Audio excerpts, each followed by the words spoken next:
I like what you. I like what All you. right, so we're here today on Sunday, the October 2nd, with Loretta and Ty and I, and we got started this morning just talking basically about the setup of addiction, the setup of obsessive thinking, the setup of self-control that has us begin to control the thoughts we're having in ways that give us the impression we're managing them when we're in fact ignoring them and making believe that not thinking about them somehow fixes them, when in fact not thinking about them is ignoring them, and ignorance is certainly not the source of any kind of wisdom. So if I am conflicted in my thinking, if truth is true, and I have a basis of understanding that truth is true, and I start thinking about truth as being something other than true, because I start concluding things in my own thinking that I think are true, and then feel conflicts as a result of that internally, and become ashamed and guilty for the conflicts I'm feeling because I know something's wrong, and so I hide them because I'm ashamed and guilty for feeling them, then all of a sudden what I'm doing is trying to present an image that's better than I'm actually feeling, because I'm being dishonest about what's actually happening. And so what I'm getting better at is being better at getting worse, effectively, because the denial of the problem allows the problem to continue to grow while I'm acting as though I'm controlling it and managing it. And the management of a problem is the denial of the problem, because to manage the problem is an admission that the problem isn't going away. Hmm. And if the only problem I have is the thought I'm having about something that doesn't exist, the only problem I have is with the thought I'm having right now that it does exist. That's it. So when I think I need to manage it, I think it has a life to manage. I think it's like a horse. I got to manage that horse. I got to control that horse. I got to put a saddle on it, put a bridle on it, feed it, keep it clean. All those things start to take shape in my brain, and I believe that that image I've created is reality. It isn't reality. It's just an image. It's a delusion. When I think an illusion is true, it's delusional. Delusion is largely based on, good morning, LA. Delusion is based on the idea that something I think that's an illusion, fantasy, is truth. So that would be a major conflict with truth. If truth is true, it doesn't need me to come up with something to conclude it at all. What does that mean? I'm free to think whatever I want, including thinking the wrong thing is the right thing. Doesn't mean I'm going to get better doing that, but if I'm getting better at doing that, I'm actually getting better at being worse in my experience, and that's what leads to compulsions, reactions, impulsive behaviors, and compulsions. I'm trying to fix that dilemma that I've got by thinking it's real enough to even be fixed, when in fact it's my fixation on it and thought that's giving me the impression that if I don't pay any attention to anything else, somehow it will get better. So my denial becomes my preoccupation while I'm trying to act like I'm better in the world and look better, like my appearance is better, when in fact inside I'm suffering and in anguish and feel guilty and ashamed. And I would say all of those feelings we have are accurate assessments of thinking we're doing. So if I'm trying to figure out what all the thoughts I'm having are that are wrong, and not simply noticing the thought I'm having right now about all those other thoughts is wrong, I'm creating another web to launch off into a direction that I can't ever possibly get, because I'm already where I am, doing what I'm doing to cause the problem. And that's exactly where the solution can be solved, right here now, where I am only. I don't have to go back into history, because history is literally the moment now is a culmination of everything that's ever happened. Nothing that ever happened is missing from right now, what we're facing. So anything I've ever done is what I'm experiencing right now. How I see things is what I struggle with, not how things are. How things are is how they are. How I see them and think of them is how I think of them. So that was a little window into a point I wanted to make today about points, and also the immediacy of the moment, the immediacy of the present state of being that we're all sharing, is to see that what we're doing now is what causes the difference between what we think we need to fix from some other time and space that doesn't exist. It's It's what we're doing now only. So what we talk about here has the potential to actually address that, or to launch off in all those other distractions, which are just attractions to other points we've been making through our history, thinking someday if we tell the story long enough, the point's going to be made and I'll be able to shut up about it and be free. And the fact is, all those points rely on my constant thinking about them, because all they are is what I think. They don't have any existence on their own other than my own chronic obsessive thoughts. So I would say that's at the core of all the anxiety and the reactiveness we're witnessing today, and has been through history. Humans have been indignant, self-indignant over their own self-righteousness of thinking what they think they are and who they are is who they are, and as a result, right enough to fight everyone else to prove by killing them if they don't agree, or in somehow harming them, oppressing them, denying them, ignoring them, overriding them. Whatever it is that we do in that defensive way would not be helpful, but reaffirm our commitment to what we call truth, when in fact, truth does not need our commitment at all. It is fully committed to us on its own. And it doesn't even need to make the commitment, because there is no option for it to do anything other than what it does, because it's everything that there is. It's already everything. It's not some things and now and then and not otherwise. So one of the bigger issues, I would say, probably the most significant issue, is that if I can manipulate my experience by expanding or contracting the limits of those points I'm trying to make that I think are true, if I can expand them, then what would the limits be relating to that they're able to constantly expand? If I can constantly grow and develop, what would be beyond the limit of the limit to allow me to do that? If the limit of my thought seems to be real, and yet I can always grow in thinking, I can always expand my thought, what would be beyond the limit? What would be beyond the finite limit, seeming limit? And that's a question for you guys. So do we ask it now or later? Sure. So if you do go to your finite limit, could that be seeking something further out that's positive in the same manner? Well, keep in mind that any point has its own finite. The point of a point is a finite limit. Okay. So any point we're trying to make, any point we think we are, any point we think is critical and important, are all based on a limit that we've committed to. So if we can commit limits and feel then that we're limited, what would we be limited by? If those points are finite. By yourself. Yes, it's being done. That's good, because you're seeing that we're actually creating the limit. But what would allow the limit to constantly expand? If it's finite, what would allow it to expand? Willingness and open-mindedness?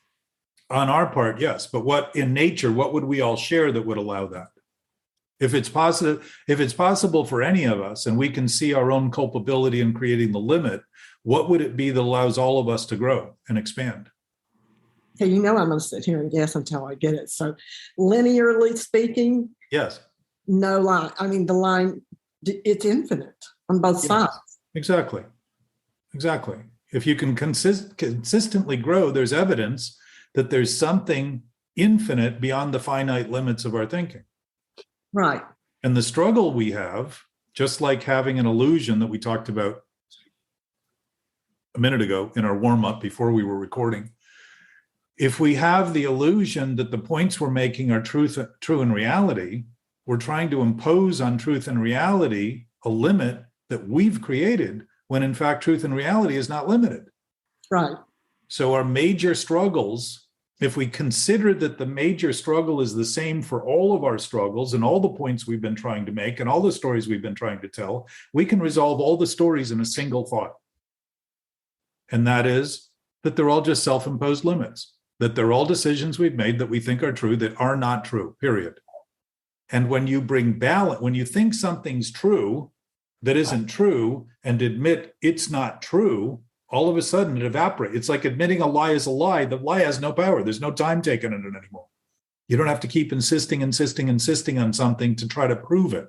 It's gone. It vanishes. So now the difference between an expanded limit in thought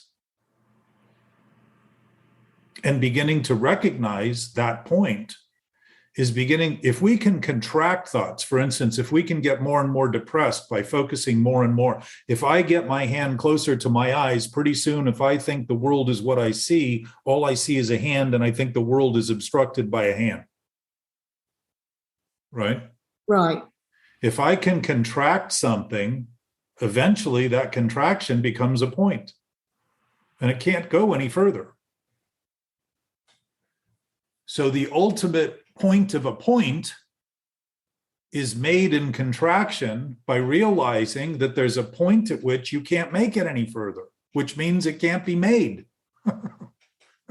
It's sort of, again, in both directions, revealing that it isn't real other than the thinking we're doing. It's just a concept of thought being concentrated to a point that we think it's all there is. Like if we put a drop of cyanide on our tongue, it would have a great impact on our body. If we put that same drop of cyanide in the ocean, the cyanide wouldn't disappear, but it would dilute to the point that it wouldn't have any impact on us, because there's probably already cyanide in the ocean, given the way we've treated the nature. Right. But we could drink it, and we'd get thirsty from drinking salt, but the cyanide would have no effect. It doesn't mean the thing we've diluted isn't there or isn't capable of being recreated. It simply means that we've allowed it the space to be seen in proportion to the proportions we're willing to see it within. Meaning, instead of just looking at the point as a point, seeing that all the space around it, at some point, it starts to dissolve, right? Right. Within the limits, the limits get bigger and bigger and bigger, and all of a sudden the thing gets smaller and smaller and smaller. So now, if the thing that allows the limits to expand isn't just at the limit, it's within the limits too, because it's infinite. It can't be outside the limits waiting for the limits to expand. It would also be within the limits. If something has no limits whatsoever, anything in it has no point at all. Because it can't be, if something's infinite and the ratio of that thing we're focused on is related to the size of the thing we're holding it within, like if our concept is constantly growing and it's having less and less of an impact in it, it means that we still think it's there to even have an impact. Right. So we can always get back to focusing on it, which is often why we have good days and bad days. Yeah. Good days are we're feeling a little free from something because we've come up with the decision about it that's given us some distance from it. And then all of a sudden it seems to be back in our face again. Right. So if the infinite is in fact beyond those limits, and the infinite has no edges, then anything within them doesn't have any basis for existence. Because what's really in them is something that's unlimited all the time. Right. And all we do is make stuff up. We come to conclusions, we make decisions, we make choices, and we're free to do that. So when we think the only freedom we have is to do things that are actually hurtful and harmful, clearly we're misusing the thinking we're having to go only in one direction, which tends to concentrate things into these points that we fight for, rather than witness the potential for expansion we have and then recognize that the expansion's even an indication that none of it is anything more than we make of it where we are right now. They're just thoughts.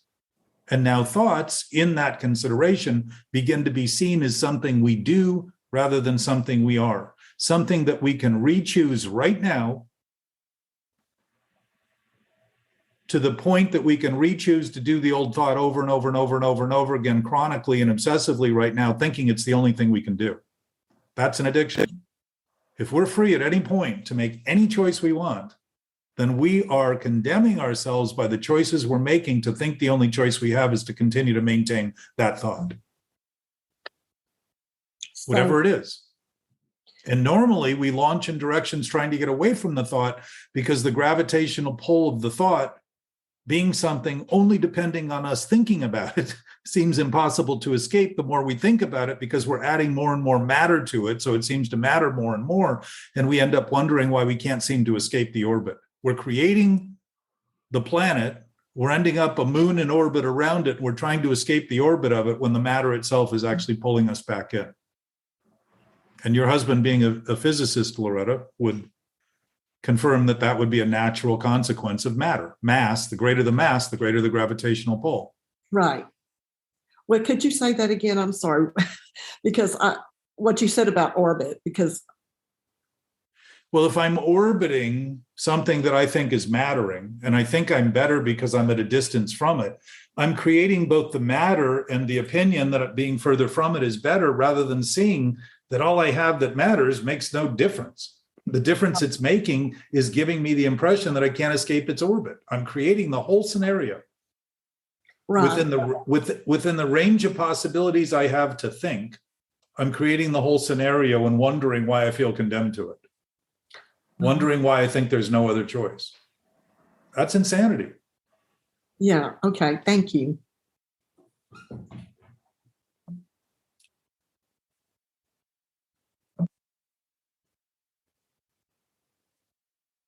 So diluting something, I mean, the word dilution and delusion are pretty closely sounding in terms of rhythm, which we were talking about, Loretta, in terms of music and all that. But diluting something just means it's being neutralized by some other substance. It's being mixed into the other substance.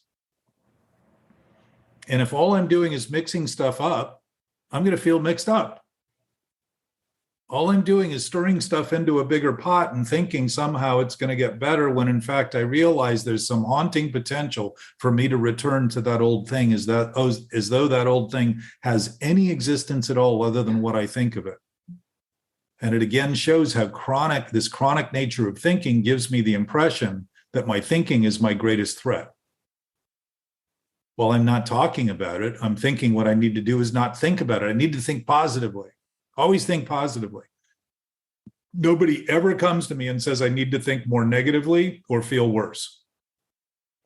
That would be a pretty good indication that we have something going on in us on a chronic basis that we know is wrong, that we haven't addressed openly enough to allow it to dissolve completely, rather than dissolve, completely be seen as something that isn't anything until I start focusing on it and paying attention to it. And compulsions are effectively distractions. It's a new attraction.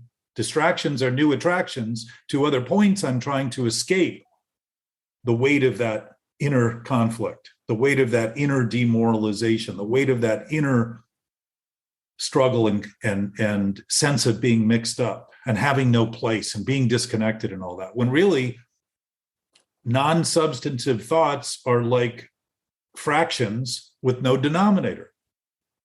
You can put the biggest number, you can put infinity on top of a denominator of 0 and it vanishes, it's gone.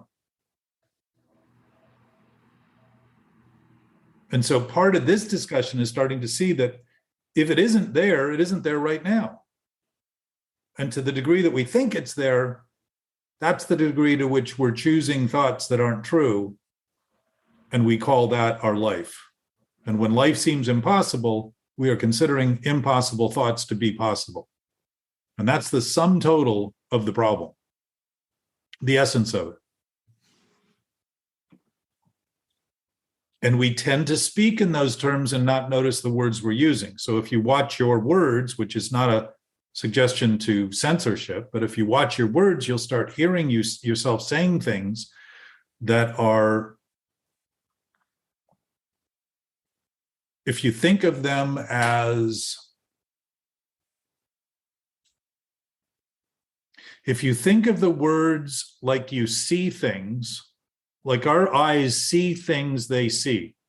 Our eyes don't have opinions about things, like our raw sensory perception doesn't have opinions. All the opinions come out of what we think we see and what we think we feel.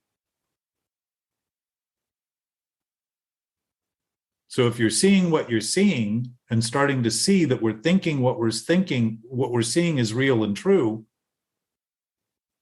again, we're thinking of these things in ways they aren't, and we're creating that inner conflict and the sense of being mixed up and the sense of being disconnected and the sense, if there's no substance there, there isn't anything other than what we're making of it. It's all just makeup.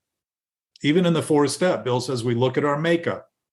We call our makeup our character, but in fact, our characters are choices we make to play different roles to look like we think we should, to try to look better than the thinking we're doing that's worse. Morning, Michael. MK.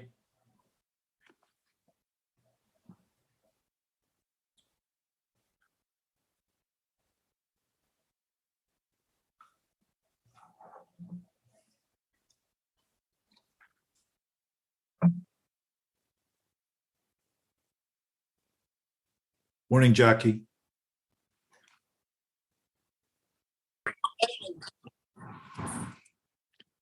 So enabling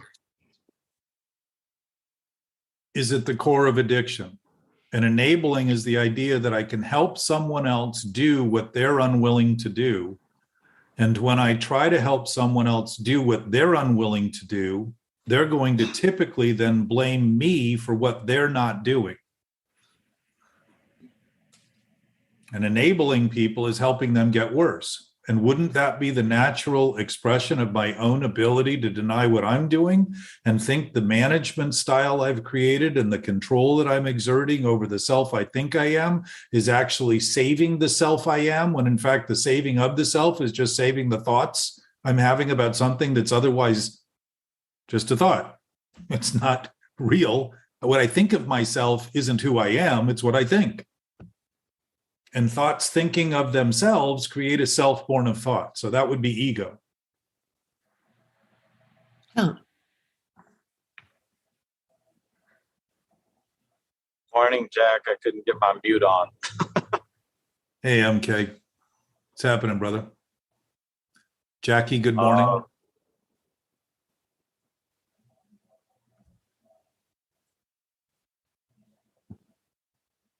Good morning. Your show was great the other night. We really appreciated it. And I heard a lot of new things that I've been trying to repeat but can't quite get. Thank you. You're so sweet. It was so good to see you, all of Thanks. you. It was Yeah. fun. Thank you. So part of our point, and this can be a bit of a struggle, is talking about this openly when we're together and starting to actually reveal some of these inner workings that aren't working. And just notice that, and this isn't something just for this conversation when we have it once a week. It's really for the rest of the week, when we're left to our own devices and when we're under our own steam, because it seems like when people don't choose to do, like in the enabling, if people choose not to do what they can do, they're at odds with what they can do. And when we're alone, per se, the only choices we ever make are invisible to everyone else. The substance of the seeing and understanding is invisible when the seeing we do with our eyes is visible. So there's two forms of seeing we have: understanding and actually what we're looking at. And understanding is a combination of thought coming to conclusions based on reason. And when the understanding I have, think of understanding and substance, they're both talking about understanding beneath my position, substance beneath my feet. They're both talking about this invisible thing that forms are based on. Bodies, all the things my body's doing on the inside, I don't see, but I see the superficial aspect of it. I see your form, I don't see your substance, but I know your substance is there because your substance is the projection of the form I'm seeing.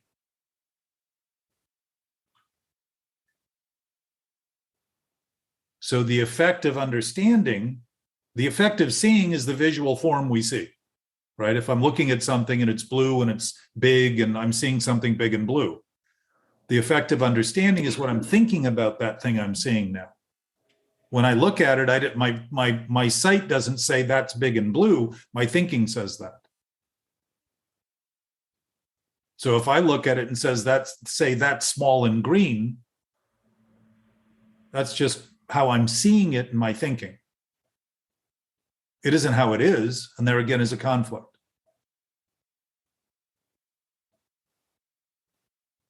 So our substance internally, what we would call internal, the effect of what we understand is how we feel and how we interact with things or interreact with things. If I'm reactive with things, I'm obviously defensive. If I'm interreactive, I'm trying to insist my positions that I've taken are real enough to insist you don't respect me if you don't agree with them, when in fact I have no respect for me at all to be promoting them. So I'm not getting a lack of respect from you. I'm admitting my own lack of respect for what I'm doing because I know better, or I wouldn't be struggling. If the basis of what's beyond that limited, that finite limit that we set in any point we try to make is infinite, because the only thing that would limit finite would be something that isn't finite. And the only thing that isn't finite is something that's infinite. It isn't just beyond the limits when we finally get there and we need to keep trying to get there. That's another quandary and search humans have been doing for eons that lead to frustration and lead to pain and lead to these ideas that I'm the one trying to get there better than you are. When in fact, if the one thing that's true about it is that it's here now, there's never been anywhere to get. There's never been anywhere to go. There's never been anything to get. We already have it where we are. And if we have it here and aren't acting on that basis, either we're denying that it's here, or we're just freely choosing to violate what we're doing and wanting to do whatever we want. And my sense is when we're honest about it, whatever we want to do is beneficial for everyone automatically. Just works for everybody because we're an expression of truth and reality rather than an expression of denial of truth and reality. Rather than trying to make it all about me and what I think, I begin to actually operate on a level of what we all know and don't need to think about. Very different place to come from, but if it's where we are, it's simply not admitting that we're there now, that we're struggling with. So our practice in the conversation, as I said, isn't limited to the time we spend here. This is a contemplative opportunity for me to prattle on what I think about all the time. So, but also look during the week, again, as you look at your experience, notice that you have been given choice over whatever you think. And that the choices you make have always been the choices you chose to think, regardless of the consequences. And trying to pretend the consequences aren't what we want is trying to pretend that we don't have freedom of choice over the choices we make. And so the consequences are happening to us rather than being caused by us. And as you start looking at that, if we know this, if the suggestion is accurate that we know this, then as you think in terms that are accurate, you will have bouts of awareness that will begin to be very comfortable and kind of laughable that you would take those other things so seriously for so long as to make believe they're true enough to commit your life to trying to defend or protect or get over. So you'll have that sense of awareness. And sometimes, I would say most times, if not all the time, that sense is so common to us, it's so natural for us that we don't even realize we've made any progress away from that other thinking, because the other thinking is so unnatural as to always plague us with doubt and uncertainty and friction and frustration and irritability and restlessness and discontent and anxiety and stress and depression. It always provides that. And if we've gotten so common to thinking that that's common and it disappears and it hasn't been common and it hasn't been natural, then what's natural and actually common is so common and natural, we don't even think, wow, I've really made progress. You just say, what's going on here? It's like all of a sudden the awe of the moment, the immediacy of the present nature of everything happening right now, everywhere that everything's happening in the present is happening right now for all of us, all the time. And all of a sudden you're looking at it and thinking, oh, wow, I've never even looked at that thing this way. Wow, look at that tree. Wow, I'm seeing somebody in ways I've never even seen them before. And it won't seem unnatural at all The only thing that might seem unnatural is trying to start speaking to it, because all you've been doing is developing a language around how to justify it and rationalize and defend your position, rather than begin to engage productively with another being in a discussion that puts words to something that words can never define.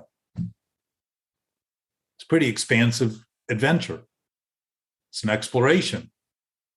It's realizing that the horizon never hit anything beyond it. Everything beyond it was in perfect view for anyone beyond the horizon.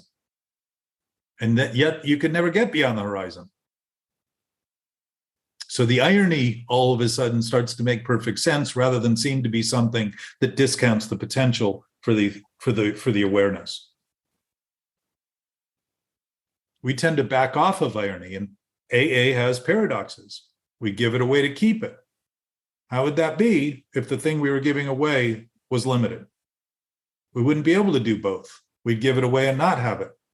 But we're told we can give it away to keep it. We're told we can die to live. What's dying? The ideas we have about the self we think we are. And what we've been fighting and actually crippling our complete ability, our body's systems in every way, immune system and psychosympathetic and all of the different metabolic systems, our cardiac system, vascular system, all those systems that our body functions on are depleted, depreciated, and undermined by stress created anxiety, pressure, all those things. Inflammation is an indication of pressure. Those are all undermined, every single one of them. So the effect we have by the thinking isn't limited to the problems we create around us. It's borne by the body we've been given to experience those problems or create those problems, and begin to recognize that problems are no more problems than my misunderstanding of the problem. And as a result, I would suggest my having created the problem as a distraction for trying to escape the experience I'm having in my body that I so clearly know is wrong. And I think I can escape it, and yet everywhere I go, it seems to be there. Why? Because if the laws of nature are laws, circumstance and consequence are their enforcement arm. And if the consequence I'm having are circumstances that I want to deny wanting, I am trying to be irresponsible when the basis of existence is responsibility. Something I can't ever be is irresponsible, but I can claim to be because I can use circumstances to give the impression that I am, and then I can walk around pitifully demoralized, trying to sell the idea to everyone else and wonder why I don't seem to quite get there, why they don't quite buy it, because they're doing it too, generally. Matthew, good morning.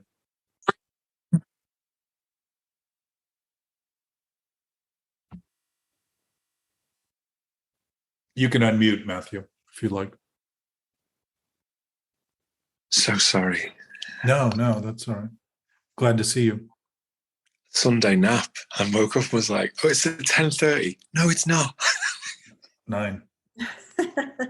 What time? You're 8 hours ahead, Matthew? You're in London? Yeah, 10 minutes to 6 or Yeah. 9 minutes to 6. Right, so it's evening. It's Sunday evening for you. Yeah. So one of the points, and maybe we'll catch us, if anybody wants to jump in and discuss this, I know, my experience is that when we start speaking in terms that are accurate, it has a profound impact on our willingness to act. And one of the profound impacts is the willingness to sit still and listen. And one thing I don't think humans have been very good at is listening. My experience is largely it's not because we're not listening, but because we know most of what we're hearing has nothing to say.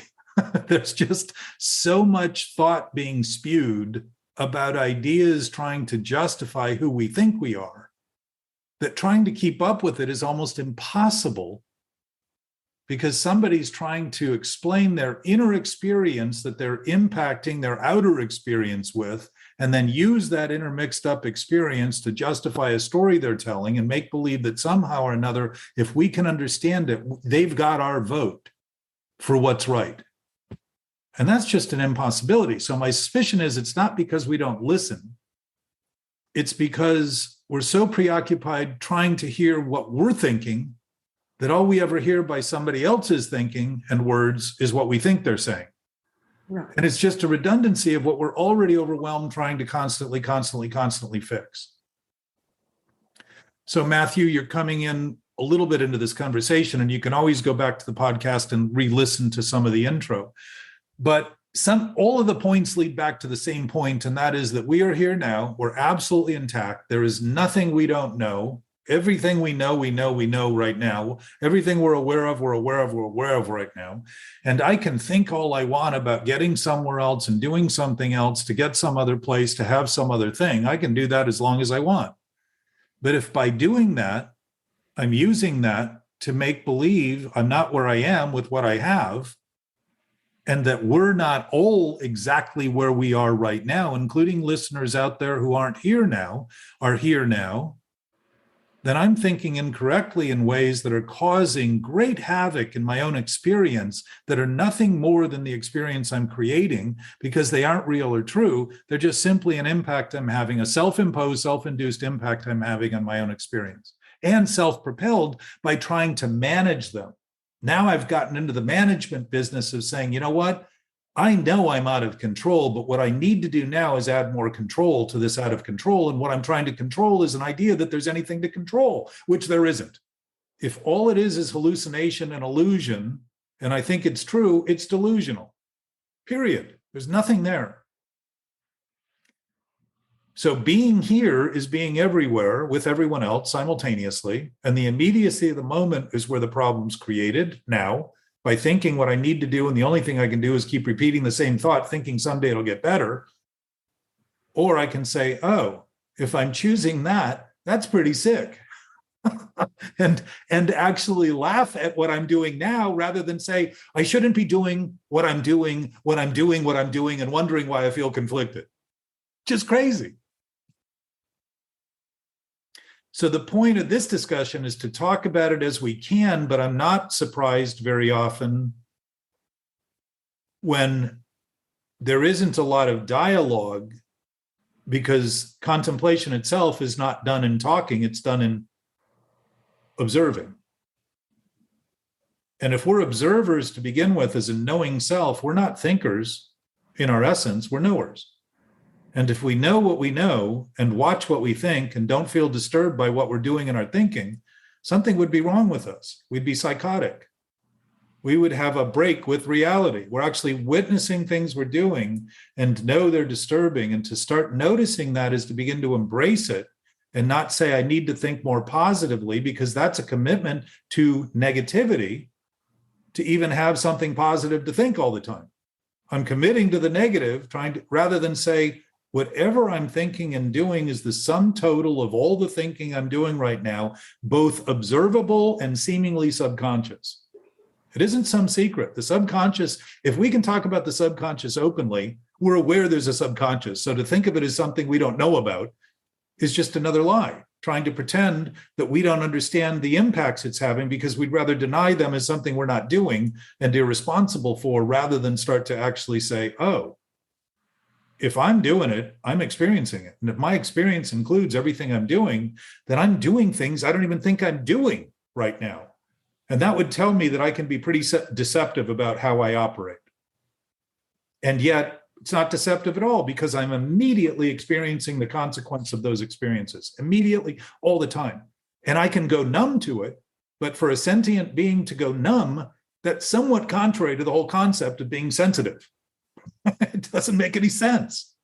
It's really we're like taking ourselves to the vet and saying, put me to sleep. I've had enough.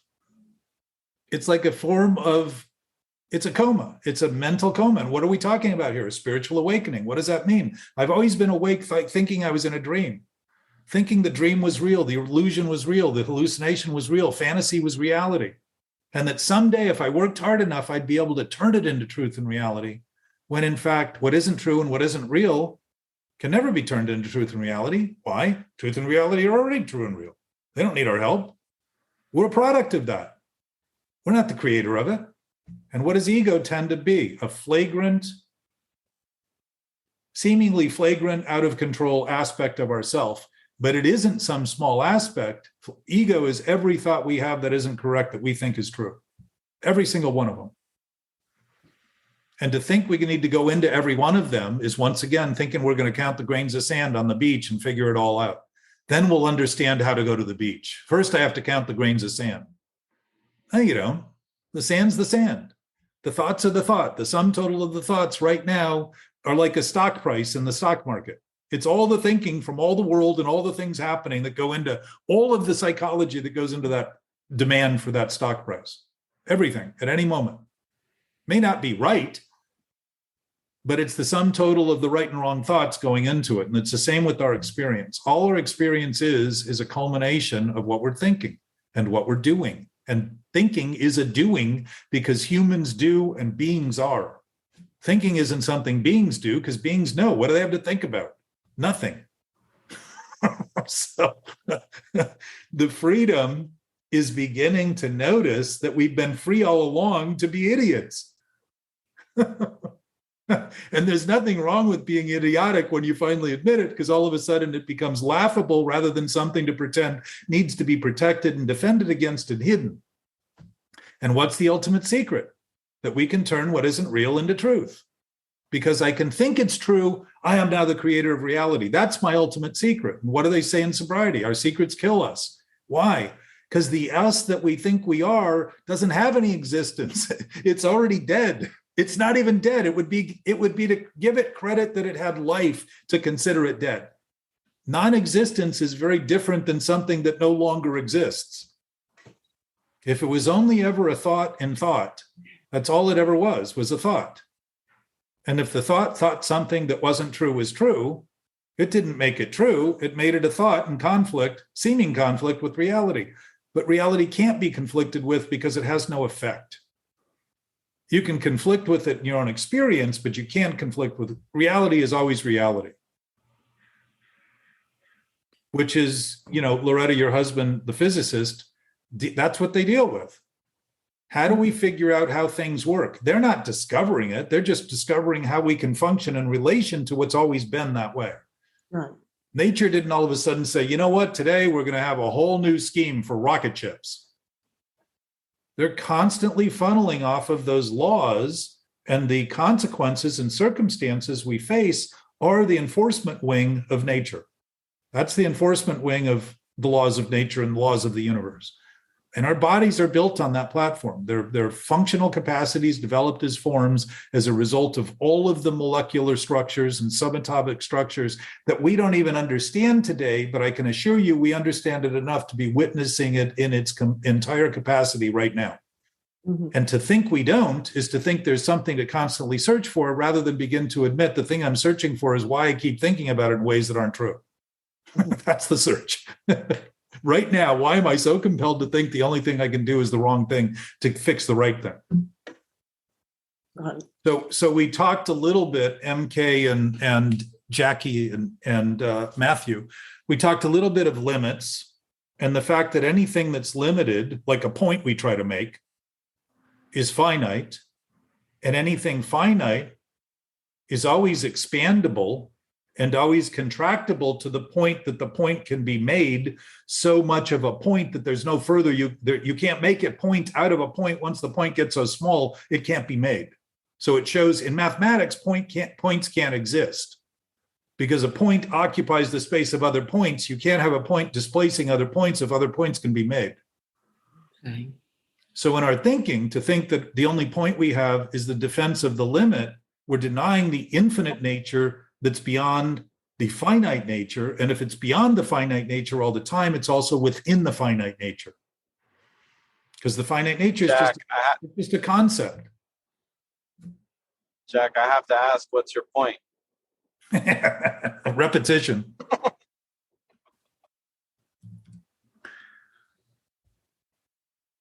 So if the point has no point, there's nothing we need to ever fight about. There's nothing we need to ever argue over. It's only understanding, struggling with what it's thinking, with what we're thinking. And intuition is defined as knowledge beyond reason. So it means there's no thinking in intuition. So if what we're trying to achieve in understanding is what we already have, understanding that understanding is always dealing with finite concepts, Once it's introduced to what's infinite, all of a sudden understanding realizes it doesn't have to limit any finite concept to anything other than the unlimited, and now sees it as the freedom of choice, and it's neutral, like the book talks about. We're taken to a place of neutrality. What's neutrality? I can pick or choose. I can pick up a drink anytime I want. But what do I have when I'm neutral? Perspective to remember exactly what's going to happen as a consequence of that first drink or that first drug or whatever. And what's going to happen is my experience will change because I'm altering it chemically in the exact same way I alter my experience chemically when I start denying things and create a rush of adrenaline and all the other chemicals that are produced in my body that far exceed any research done by any pharmaceutical company in the world, and end up wondering why I feel bad. My body's giving me like a radioactive Geiger counter evidence that something I'm thinking is wrong because the impact on my body is immediate. Right. Now, after years of being frozen, which you talked about, Loretta, the other night when we had our conversation, and I felt that, when I got into sobriety, I realized I'd been frozen for years and started to thaw out. Just the warmth of the light, looking at things accurately rather than creating more darkness, started to all of a sudden allow the thaw to begin. And then I began to realize the only thing that's frozen is the thought I have that something's frozen and takes time to unfreeze, rather than see that right now I'm creating the frozen thing, rather than see right now it isn't there other than what I'm thinking about. I'm thinking about the past because I spent my whole life thinking about what I regretted, rather than starting to see there is no past other than in thought. Right. The present is the culmination of the past. Everything I need to know about the past is present. And everything there is to know about the future is present. And to make believe, I listened to something Werner Erhard gave a talk from Est back in the 70s, but he gave a talk at the Jungian Institute. And he said, if our preoccupation in the present is the past, we are boring a hole into the future as we move forward and wondering why it feels empty.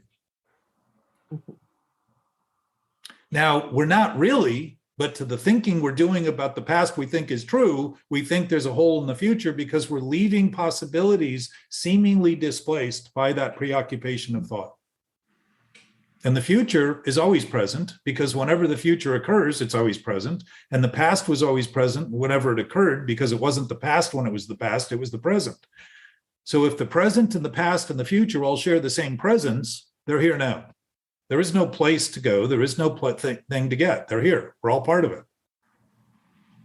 I would say in AA, that's what the traditions have introduced is unity. The wholeness and usefulness of our potential to operate on each other's behalf because we're already operating on the exact same platform. Nothing in our bodies is much different except what we look like. For the most part, they operate on the same basis with some genetic trait deviations that basically are adjusting to environments that we're in. And our body, if our DNA can adjust to the environment we're in over generations, certainly we can adapt to the one we're in right now. So to be maladaptive is to be maligned, and to be maligned is to think that being disconnected, not aligned, shouldn't have the feeling of being disconnected attached to it. So I try to overcome feeling disconnected by doing things that connect me to obsessive actions, which are compulsions, and think finally I found my place in the world. When all I've done is created a new distraction, which is another attraction from what's actually happening. I've just reoriented my focus. That's a choice. I'm not getting away from anything. I'm actually maintaining the thing I think and then wondering why I feel haunted. The distraction's good for about 20 minutes, and then I start thinking something's wrong. And that 20-minute lag time is kind of like when we stub our toe or pick up something really hot, and in a second it's going to hurt. But that's the time it takes for the nerves to communicate with the brain, because all pain is felt in the brain. And what greater pain could we feel than something created in the brain that's painful to experience, but thoughts, conflicted thoughts? It's immediate. There's no time it takes. Mm-hmm. It's so immediate to think about our thinking, and thinking we're not thinking about our thinking or shouldn't be thinking about our thinking is a new way of thinking about our thinking that's impossible because we're already thinking about our thinking. Mhm. It's not about not doing this. It's just noticing what we're doing, period. And as you do, the wisdom will be obvious because stupidity will start to, the ignorance created by ignoring things will start to actually seem a lot less interesting, a lot less fascinating. And what will be fascinating is the possibility of doing whatever you want with the freedom of knowing nothing. You're not condemned to anything. You've never been condemned to anything but the thinking we were doing. That's addiction. And this is a worldwide health problem being looked at as something that needs to be segregated from addiction has been treated almost in all cities in the United States as something separate from mental health. They have whole departments set up for addiction. If you have addiction problems, you can't go to the mental health people. If you have mental health problems, the addiction people won't work with you. What a perfect setup to show this division that we try to create in reality is a social ill created at the macrocosmic level, the sum total of all the thinking society's doing. Yeah. So we're spending billions of dollars trying to fix something that we don't even understand and talk about openly accurately. What are the chances it's going to work? Not very good. What are the chances something like that would get worse? Pretty good. What's happening? Things are getting worse. Suicide's at an all-time high. Drug addiction's at an all-time high. Overdoses are at an all-time high. Homicide in LA is at an all-time high or close to it. What's homicide? Just creating, it's suicidal thoughts about somebody else. The person that kills somebody is effectively killing themselves in terms of their future. Mhm. Yeah. It's one of the few crimes that doesn't have a statute of limitations because there's no reparable step that can be made. When you steal something, you can pay it back. If you break something, hurt somebody, you can help them get better. You kill somebody, within the form of the law, there's no way to recover from that. Mhm. So it haunts people forever. And nothing that's right haunts any of us, by the way, ever. It's all self-induced. It's all been created in our own thinking. There's nothing more or less to it than that. It is what it is, as it is, and what we're doing is what we're doing, and how we see it is how we see it. And the consequences are being created when we're suffering from them. It's something we're suffering over because we know better. We wouldn't suffer if we didn't know better. And my sense is that God's grace is that suffering because it's about the only thing we finally come to terms with that help us admit what we're doing and bring us to our better sense to become honest about what's happening. Pain. In the big book, it says pain is the touchstone of spiritual growth. Why would that be? If we were proactive enough to say, I don't have to do that thing at all. I can sense immediately something's wrong. I don't have to wait until my body is lagging and I can't stand up and I've lost the job and the car and everybody around me.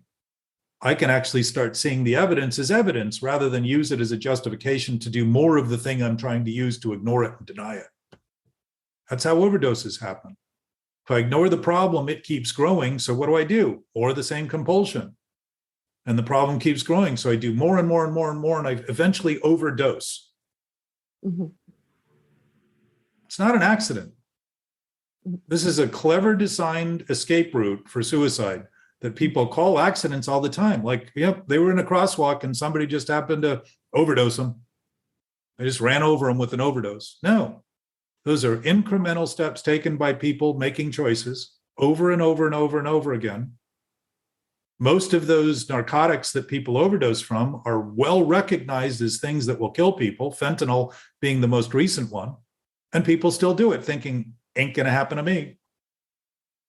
If we can put our body's life on the line with such disregard, imagine how easy it is to disregard the evidence we're witnessing in a momentary basis and how that can pile up to a point where we think it's impossible because we've become such masters at figuring the best thing I can do here is to continue to deny it and pretend it doesn't have anything to do with me and it's the world that sucks and I just, I'm going on a vacation and I got a new car and my life's great. People around me are dying at an all-time rate, but my life is great. I don't suspect we really feel those things. I think we hurt over what we see, and I think we're aware of something being wrong, and I think we see the damage being caused in other people's lives, and I don't think we are unaware of it at all. I think all of the consumerism and all of the compulsions we tend to have at every level, the overeating and the over gambling and the over sexing and the over porn and the over media and the is an addiction to lying. And we can't get enough of that because there isn't anything to get. There's nothing there to begin with except the perpetuation that somehow we'll get somewhere and we never seem to arrive. And that's been the history of human mythology, superstition, and literature.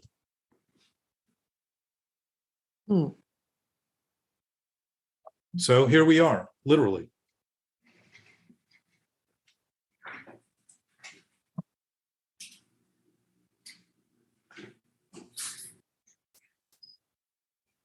So that was my overshare.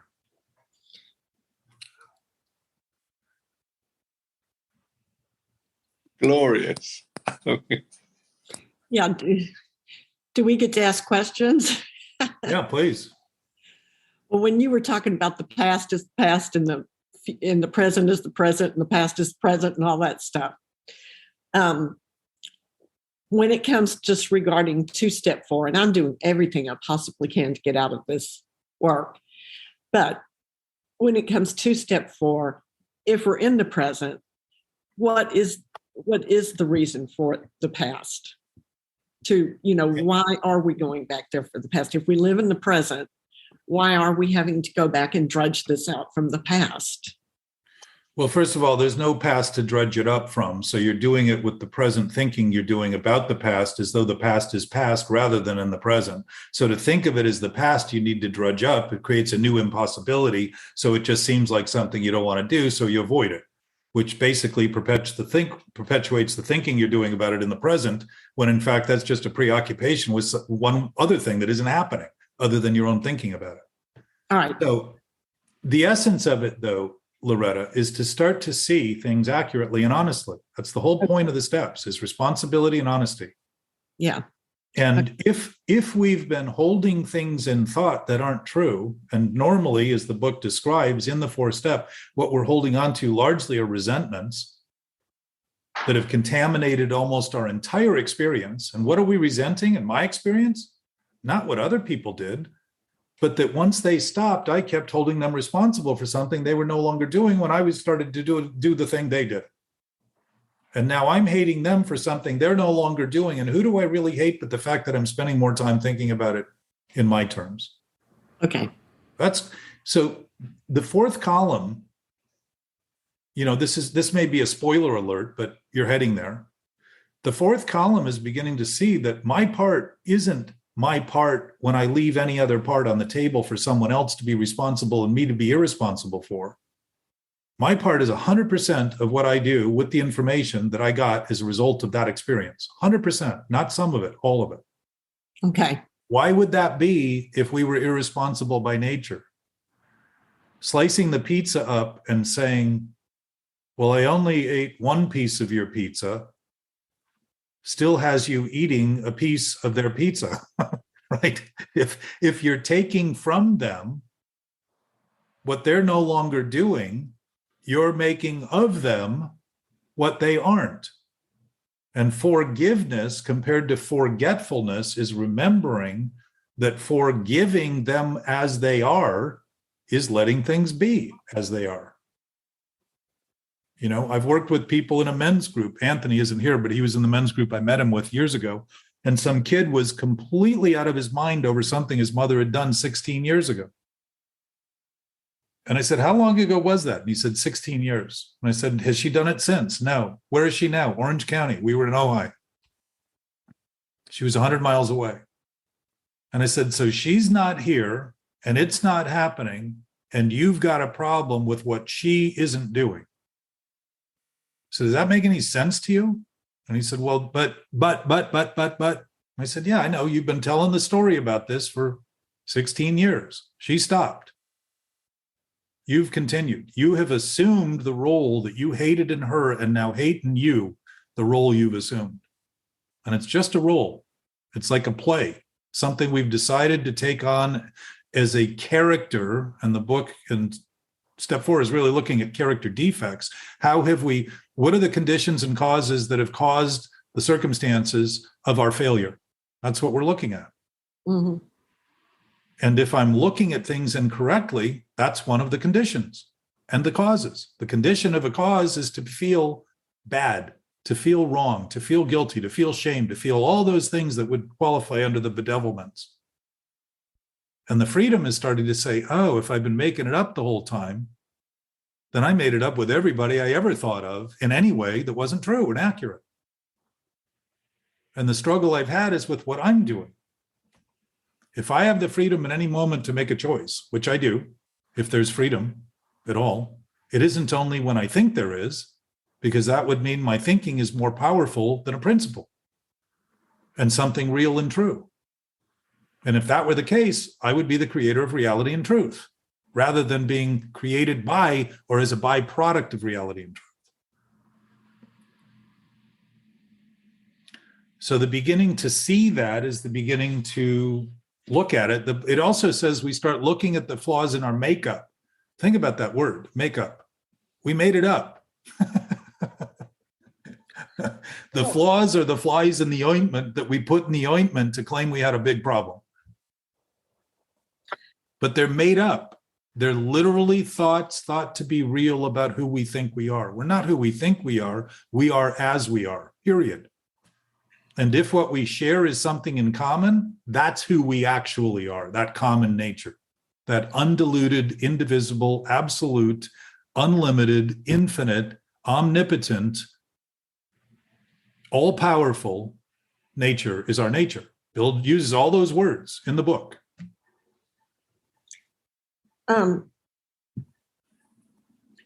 What about with the exception of someone who really has been just downright ugly, rude, and just ambivalent and actually abusive in a manner of speaking, verbally abusive.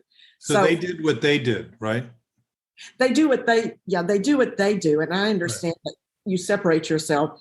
And that's just the way they are, and it's a matter of acceptance. And I don't suspect that's the way they are, but I suspect those are things they do. That doesn't mean that's who they are. It just means that's the sick choices they make to do those things. It's the same with me. It doesn't, if I have a basis on what I just described as absolute and infinite and unlimited and all those things, if that's my basis, that doesn't change when I get stupid in my own thinking. And I decide that my thinking is true and real, and I'm going to insist that everybody else believe it and think life becomes difficult and hard because I'm always on the attack to convince people that I need their vote to be. If I need somebody's vote to support what I'm doing, I'm not very confident in what I'm doing. I have a natural doubt and uncertainty about what I'm doing to need that kind of confidence for them to agree with me, right? So the one thing about this, like we talked earlier, if we are all free, the one thing we have that is all of ours, and that quote, 2 quotes that I'll give you from the big book is, it says that we're taken to a place of neutrality, not a place where we take one extreme position against the other. Neutrality, which is the dead center of a fulcrum, like on a teeter-totter. It's when the teeter-totter is perfectly balanced. There's nothing out of balance. There's nothing unstable. That's the center point. And what's the neutral point? I can choose to drink. I can choose to use. I can choose to do any of it. But when I'm in that center point, I see both ends perfectly clearly. And I say, well, sure, I could choose that, but I know exactly what it's going to tip this scale once again in a position to make things completely imbalanced. And I don't want to live that life. Neutrality is the freedom of choice. It's the recognition that we're always free to choose, which is the recognition that everything we've ever chosen, as sick as it was, we were also free to choose. Yeah. So there's another quote in the 12 and 12 that says there's a spiritual axiom, and an axiom is something that is fundamental, just like a principle, that whenever I am disturbed.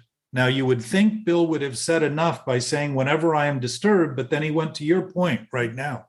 And he said, no matter the cause, was the next part of that that's not always included in the quote. He said, no matter the cause, something is wrong with me. And what's wrong with me isn't some natural genetic defect. It's my defective thinking about the thing I'm thinking about that's defective because it's not right. And it isn't true, and it isn't real, and it has no other basis than the self-centered nature of the thought I'm thinking about it and thinking about it and thinking about it. And I've been thinking about it so long that it's the only thing I've been thinking about, and thinking that all of a sudden everything that's real and true is only what I'm thinking. That's called insanity. Right. That's when fantasy becomes reality, and it isn't. It may be fantasy, but it's fantasy for a reason, because we're simply utilizing our thinking to imagine something, which is the best aspect of what thinking is to do. It's to imagine great things rather than how can I turn my imagination into an enemy and end up building a fort. I mean, think of this. We create defenses to defend against letting the enemy out of the fort we create. That's pretty sick. We end up suffering the consequences of an enemy that we built a fort to keep in, not to keep out. We are the master and the slave of obsessive thoughts. And to think mastering something that kills us is a goal in humanity, is to undermine the instinctual nature we have to survive and thrive.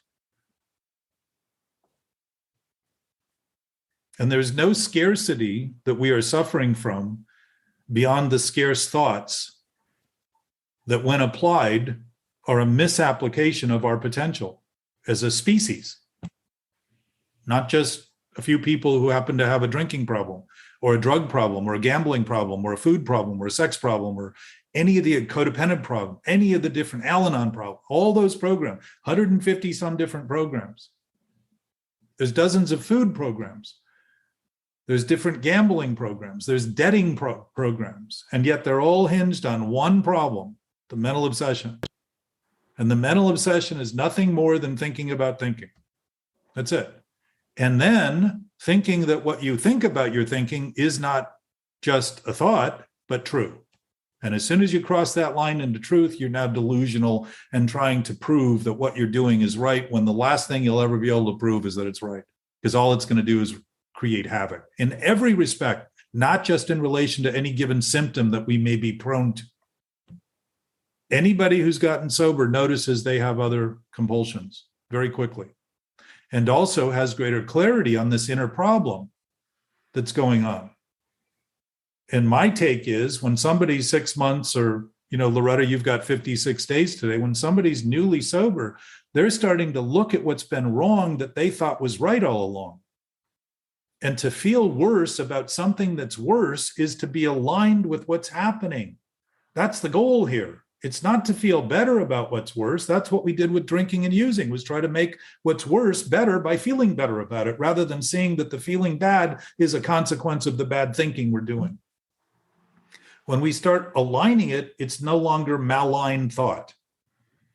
And growth in this program, in the program of life, in the program of the mental obsession, is beginning to see that when we are disturbed by something that is disturbing, we are accurately assessing what's happening, even if it's made up. If we're looking at it accurately, there's no conflict in that. There's no escape hatch from that needed, because you're at peace. Even if it's disturbing, you're at peace with the disturbance. And what better place to be to make a decision about how to do something in relation to that thing than a point of peace rather than disturbance and complication? All of a sudden, we can actually remedy the problem, because you begin to realize all it is a mistaken idea. In almost every case. Now, I'm not suggesting when somebody dies that it should feel good, but if the essence of our existence is life, then the chances are that life doesn't end, and our point of view from a human perspective may end, and our body may end, but that essence that we have, not after we die, you know how we talk about life after death? Well, why don't we mention that that's the same life we're living during this life? It's not, we don't have to wait for the body to die to realize that.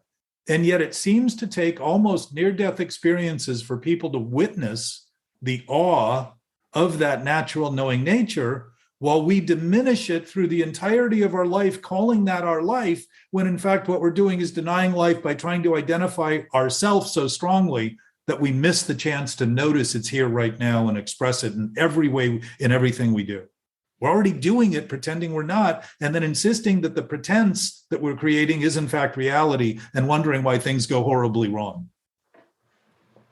It's insanity. It's fucking nutty. And, you know, I like ice cream and yogurt with nuts in it, but. Morning, Laura Alice. Good morning, Roy. It's good to see you. And you as well. Good to see you, Jack. Thank you, sir. Morning. Good to be here. So yeah, I'm going to bring it personal if that's okay. Every once in a while, I feel sad. Just sad. Not for any particular reason. I'm assuming it's because of some thinking I'm doing, but I can't even pinpoint the thinking. It just is overwhelming of just sadness. I sit with it. I wait it out. I do all the things that we learn how to do here.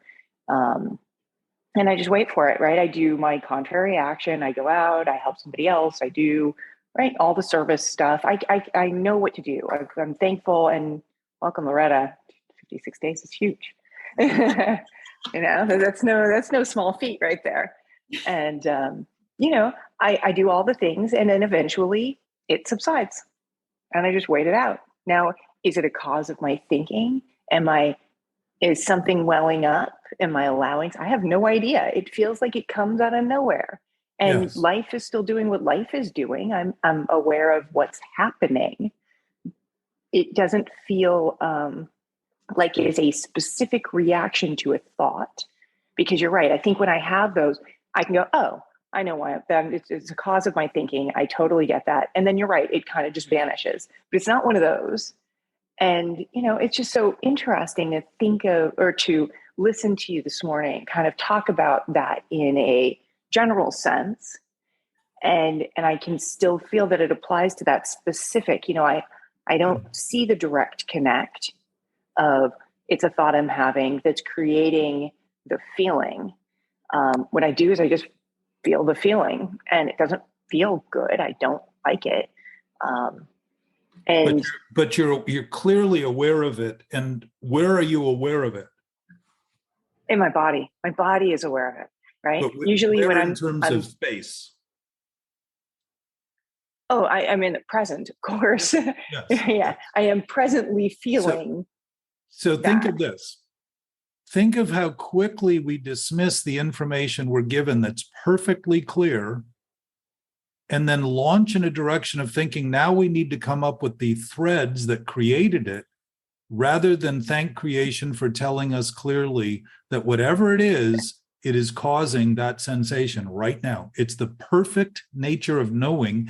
And one of the essences we've been talking about in the last few weeks is starting to notice the immediacy of the moment is so immediate. We're so unused to even talking about it that we're constantly searching in a past and future for something else to understand it, rather than say, I already have perfect understanding. I'm sad. You said the word overwhelm.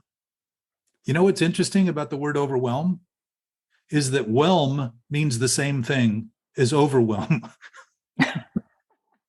To be whelmed in proper Old English, which Matthew may understand better than we do, being in London, whelm means to be overwhelmed. But what have we done? Made the point twice to give us the almost significance to think I'm overwhelmed. I need to figure out why, when in fact, the figuring out of the why is the experience we're having in the sadness. So to take the sadness and say, you said two things. You're caught off guard by it, right? It comes out of, it just comes up, right, on its own. You said into the present. Think of the words. It now has a life of its own to even come up on its own. Is that possible? Feeling. Is it possible?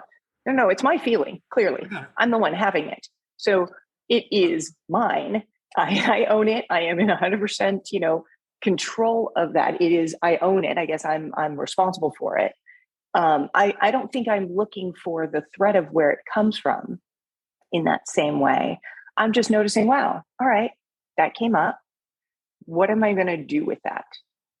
Well, You know, what did you, essentially everything you did to have it is everything you did. Right. That And is having is it- true. I was playing off of some of your words because some of the words we use to try to pretend that it's happening to us rather than being caused by us. And I'm responsible for it. yes. And we Yeah. can admit that and still have a lurking sense. When you say it comes out of nowhere, the fact is, of course, it comes out of nowhere because it's nothing to begin with other than what we make of it in the moment. And what we're doing is finally trying to get our attention to see how creative we can be in the things we create that we think have power, that have no power whatsoever except the power we give them. And the freedom of that is saying, you know what? It's sad for me to make believe this isn't just simply something I can do. And I have to come up with a reason for it and a justification for it and an excuse for it because I've been spending my whole life creating stories around it to excuse myself. Immoral stories are always excuses. Moral stories always have a point and a principle that everybody can say, oh, I can relate to that.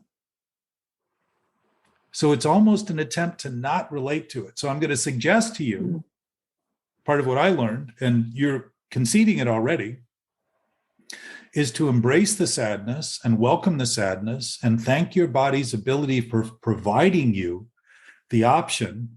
And when you feel overwhelmed, I can assure you that you've been denying the thing to have it cause pain is the touchstone of growth. So what do we don't generally feel pain and joy. Pain always seems to be below the baseline of things we like. They always seem to be things that we feel caught off guard by because we're on guard all the time trying to protect and manage them to the degree that we think they shouldn't be there, rather than start to say, wait a minute, my body is giving me perfect evidence that something I'm doing is that I'm sad about. And what would I be sad about? Doing something that I think is true and real all the time that has no basis. And I'm creating something in me that's creating turbulence and turmoil, emotional turmoil. And I'm heartbroken over the attention that I'm trying to pretend I'm not paying by keeping the beach ball under the water and saying, where's the beach ball? I can't see it. Where is it? I don't know where it is, kids. Sorry, you can't play. And all of a sudden, we're extracting ourselves to the degree that our attention is being paid to something not going on, and we don't think we're even doing it. That's the blindness of addiction. That's the essence of thinking. When I'm thinking about what I'm thinking is being real or true, I seem to go blind because I stop looking for anything other than justification for what I'm doing. I'm not blind. I'm clearly aware that something's going on, and I'm going to start creating circumstances to even warrant the sadness, to finally get it to that point of attention where I finally say, oh, something's wrong. I'm really sad. And my experience was generally, I haven't cried over something. I've got spent emotion built up in my body somewhere over something that I never confronted honestly. And it was my decision to do that I hurt over, not the circumstance. Circumstance is gone, and I made something out of it to excuse myself to finally have the opportunity to look at what I was doing in my own experience with what I was seeing. Yeah. So that's a challenge. There is no circumstance here, right? There is no circumstance. But you're here looking that I can say. But you were looking for something that you thought might explain it. Well, I don't think anything explains it in the end. You know, sometimes that happens. Well, I would suggest it's not some random occurrence, that it's very often tied to something. My sense is that as you just You think simply, so? yes, if you live with the pain, the information it's been holding that you've been resisting will start to reveal itself to you in ways.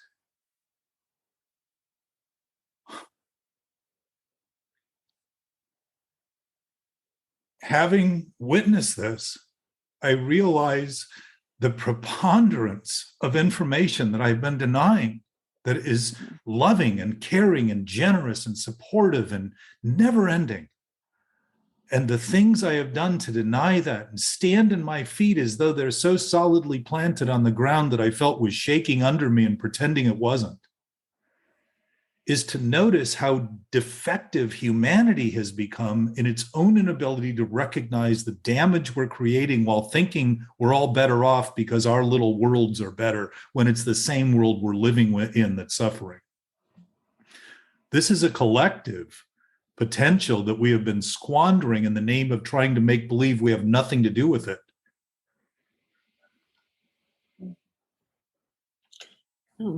And I'll admit that I have been sad about that since I was really young, because I looked out into the world and I couldn't make sense of it.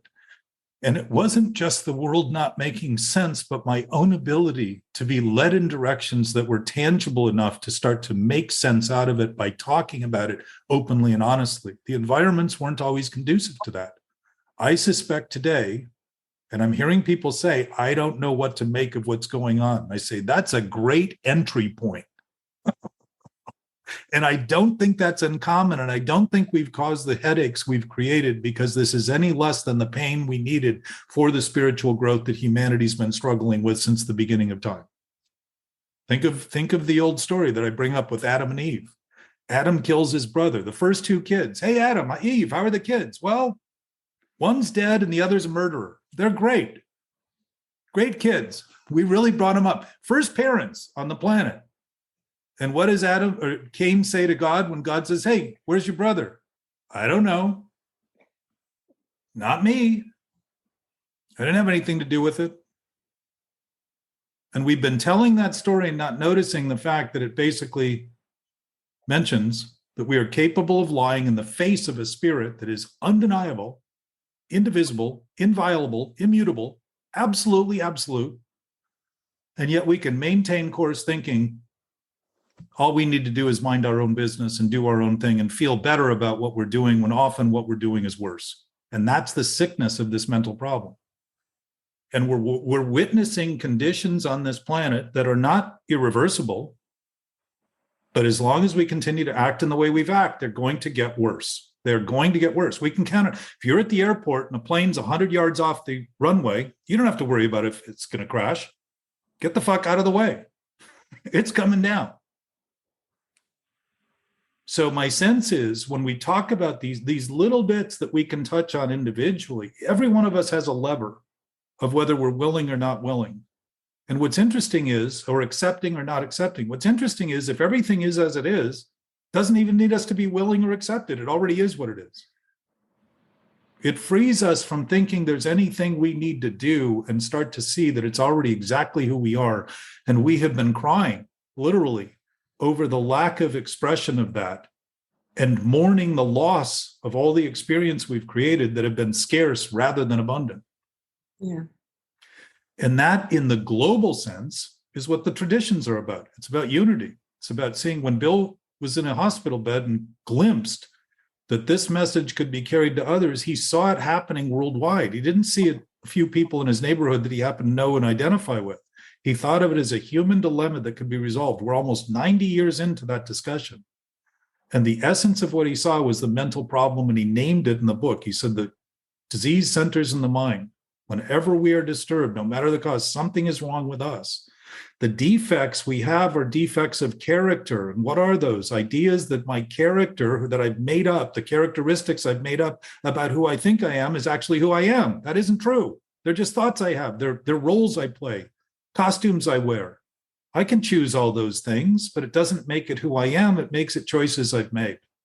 That's it. Which is why Loretta, you've contrary had your action hand works up. there. What's that? Yeah, which is why contrary action works there. I mean, that works to Well, get me back. So let me make you a point there. If we're taking contrary action, I don't know where the contrary, Roy has more sober experience than I do, and he may be able to address this, but I don't think the book says take contrary action anywhere. I think what the book says is practice principles in all our affairs. And what happens is the thinking no longer becomes contrary. So I need contrary action is attempting to make believe that if I turn the action around, I'm better, when in fact the contrary thought leading to the action is being maintained. And I can feel better for a minute, but I'm just basically walking to the other side of the teeter-totter that's already tipped over, and I'm trying to bring balance to it. And now I just got a new job in life. Just keep that balance, constantly keep the balance, control, management. What's the first step? Unmanageability. When the spiritual malady, the ideas I have about spirit, is overcome, we straighten out physically and mentally, and that includes emotionally, and it includes our actions, every single one of them. So contrary actions are an admission we know the thinking is still contrary, but we're not going to deal with that. We're just going to fix the problem. We're going to fix the outcome. And what is that? Feeling. We're going to feel better about what we're doing because we're not taking the bad action. And what are we doing? We're treating the symptom again, just like we did with alcohol and drugs. Yeah. The whole time I was drinking, I was trying to feel better about what was worse. What was worse? The thinking I was doing, that thinking that it was a solution was a solution. It was never a solution. I was just thinking it was a solution because it made me feel differently than I was normally feeling. And I could count on it for doing that. And yet I have a chemical factory in my body constantly giving me the impression that something's wrong. And I'm denying it by trying to constantly feel better. That's just another addiction. And that's the addiction of mentally obsessive thinking. If I keep doing that, at some point, I'm going to act out in compulsive ways. Roy, Everything that is meant for you will find you. what's that? Everything that is meant for you will find you. Well, I would suggest it's here now and it's never been lost. Correct. And it's the thinking we do about it that gives us that impression that we're constantly on this road to arrive, rather than say, the hardest place to find is the one you're in if you don't think you're there. So, You know, How you long- were you were how long talking are you about sober, Roy? me. Yeah. I'll be 31 in January. Yeah. It's been a very unusual road, but I've Well, learned. unusual compared to what we call convention and normal, but normal in comparison to what's actually normal. I like to deal in reality. The reason I'm here today is because I found what you said at a meeting the other day, the truth. Yeah. I'm a truth seeker. And I know that resentment, as it says in our literature, is the number one offender. Yeah. And in order for me to transcend the pain of resentment, I have to be willing to let go of the pleasure of judgment. It's that simple. Well, and I think judgment isn't so much the problem, but believing the judgment is true when it turns into contempt that we feel condemned. Yes. That's the problem. So if we think it's a solution and it isn't a solution, that's another addictive idea. So my sense is, Roy, the seeking we've been doing is wondering why we haven't conceded we're already where we always are. Because what's Yes. interesting is wherever we suffer and struggle, we're always there. And yet we think we should be somewhere else. So we know the impossibility is impossible to think we should be somewhere we're not, because we're always exactly where we are, doing what we're doing with everything we have, always. I substitute spiritual solutions for spiritual problems. I really don't have any problems. Exactly. None. There are no problems in this day and age. I don't have a single one. It's me that creates the problems, as Yeah. he said earlier. Yeah. Every time that I'm disturbed, it's a spiritual axiom. There's something wrong with me that has to do with my thinking. Yeah. I created it. I didn't plan for it. And yet it could eat me alive for the very least a couple hours if the magic magnifying mind does not go away. I found over the years, I attached to it. I may like the pain. I like the chaos. That's how I grew up. The attachment is the addiction. It's what Buddha talked about as suffering. Buddha wasn't essentially saying life is suffering. He was saying attachment in life is suffering. He was talking about addiction. And it isn't something that happens. It's something we create as an excuse to justify thinking that's wrong, to make believe that we can turn what's wrong into right, turn what's impossible into possibility, turn what's false into truth. It's impossible. So you're really identifying the mental issue there. Cubby Selby said his last words that he wrote, he was an author that sponsored me, a list of indignities, birth and death. I mean, and then he said to me, yes, indeed, life is worth living. After all, can you imagine? It's us. I find this, he also said, of all the things to do with your mind, thinking seems to be the least useful. And yet we come here in a forum and we come to play, understand, have compassion, and understand that we're all together. Yes. this community, this connection that we get to make, I have found transformed my inner being to a loving person. This is not who I was when I was addicted to drugs and alcohol for 30 some odd years. I couldn't stop using, and yet I got through it. But there are times and moments when I'm stressed. Anxiety is normal. It's natural. I call somebody. I ask how they are. I flip the switch because I'm self-centered. There's no doubt about it. I try not to think about self. I try to think about others. I think the program is really wonderful. It's my experience. Yeah. To be aware, let it go, come back to the eternal now, and never forget the infinite possibilities that life has to offer. Well, and speaking of those, if there, and Loretta, I haven't forgotten about you, and Laura Alice, if there's still remnants, I want to continue. But speaking of those infinite possibilities, if it's infinite, then the possibility that it's infinite right now is also infinite. So there's nothing to seek, nowhere to go, nothing to find, etc. And I'm going to challenge a couple of things. And I said earlier before you came on, Roy, that the discussion we're having here doesn't begin and end with the discussion. It happens during the week.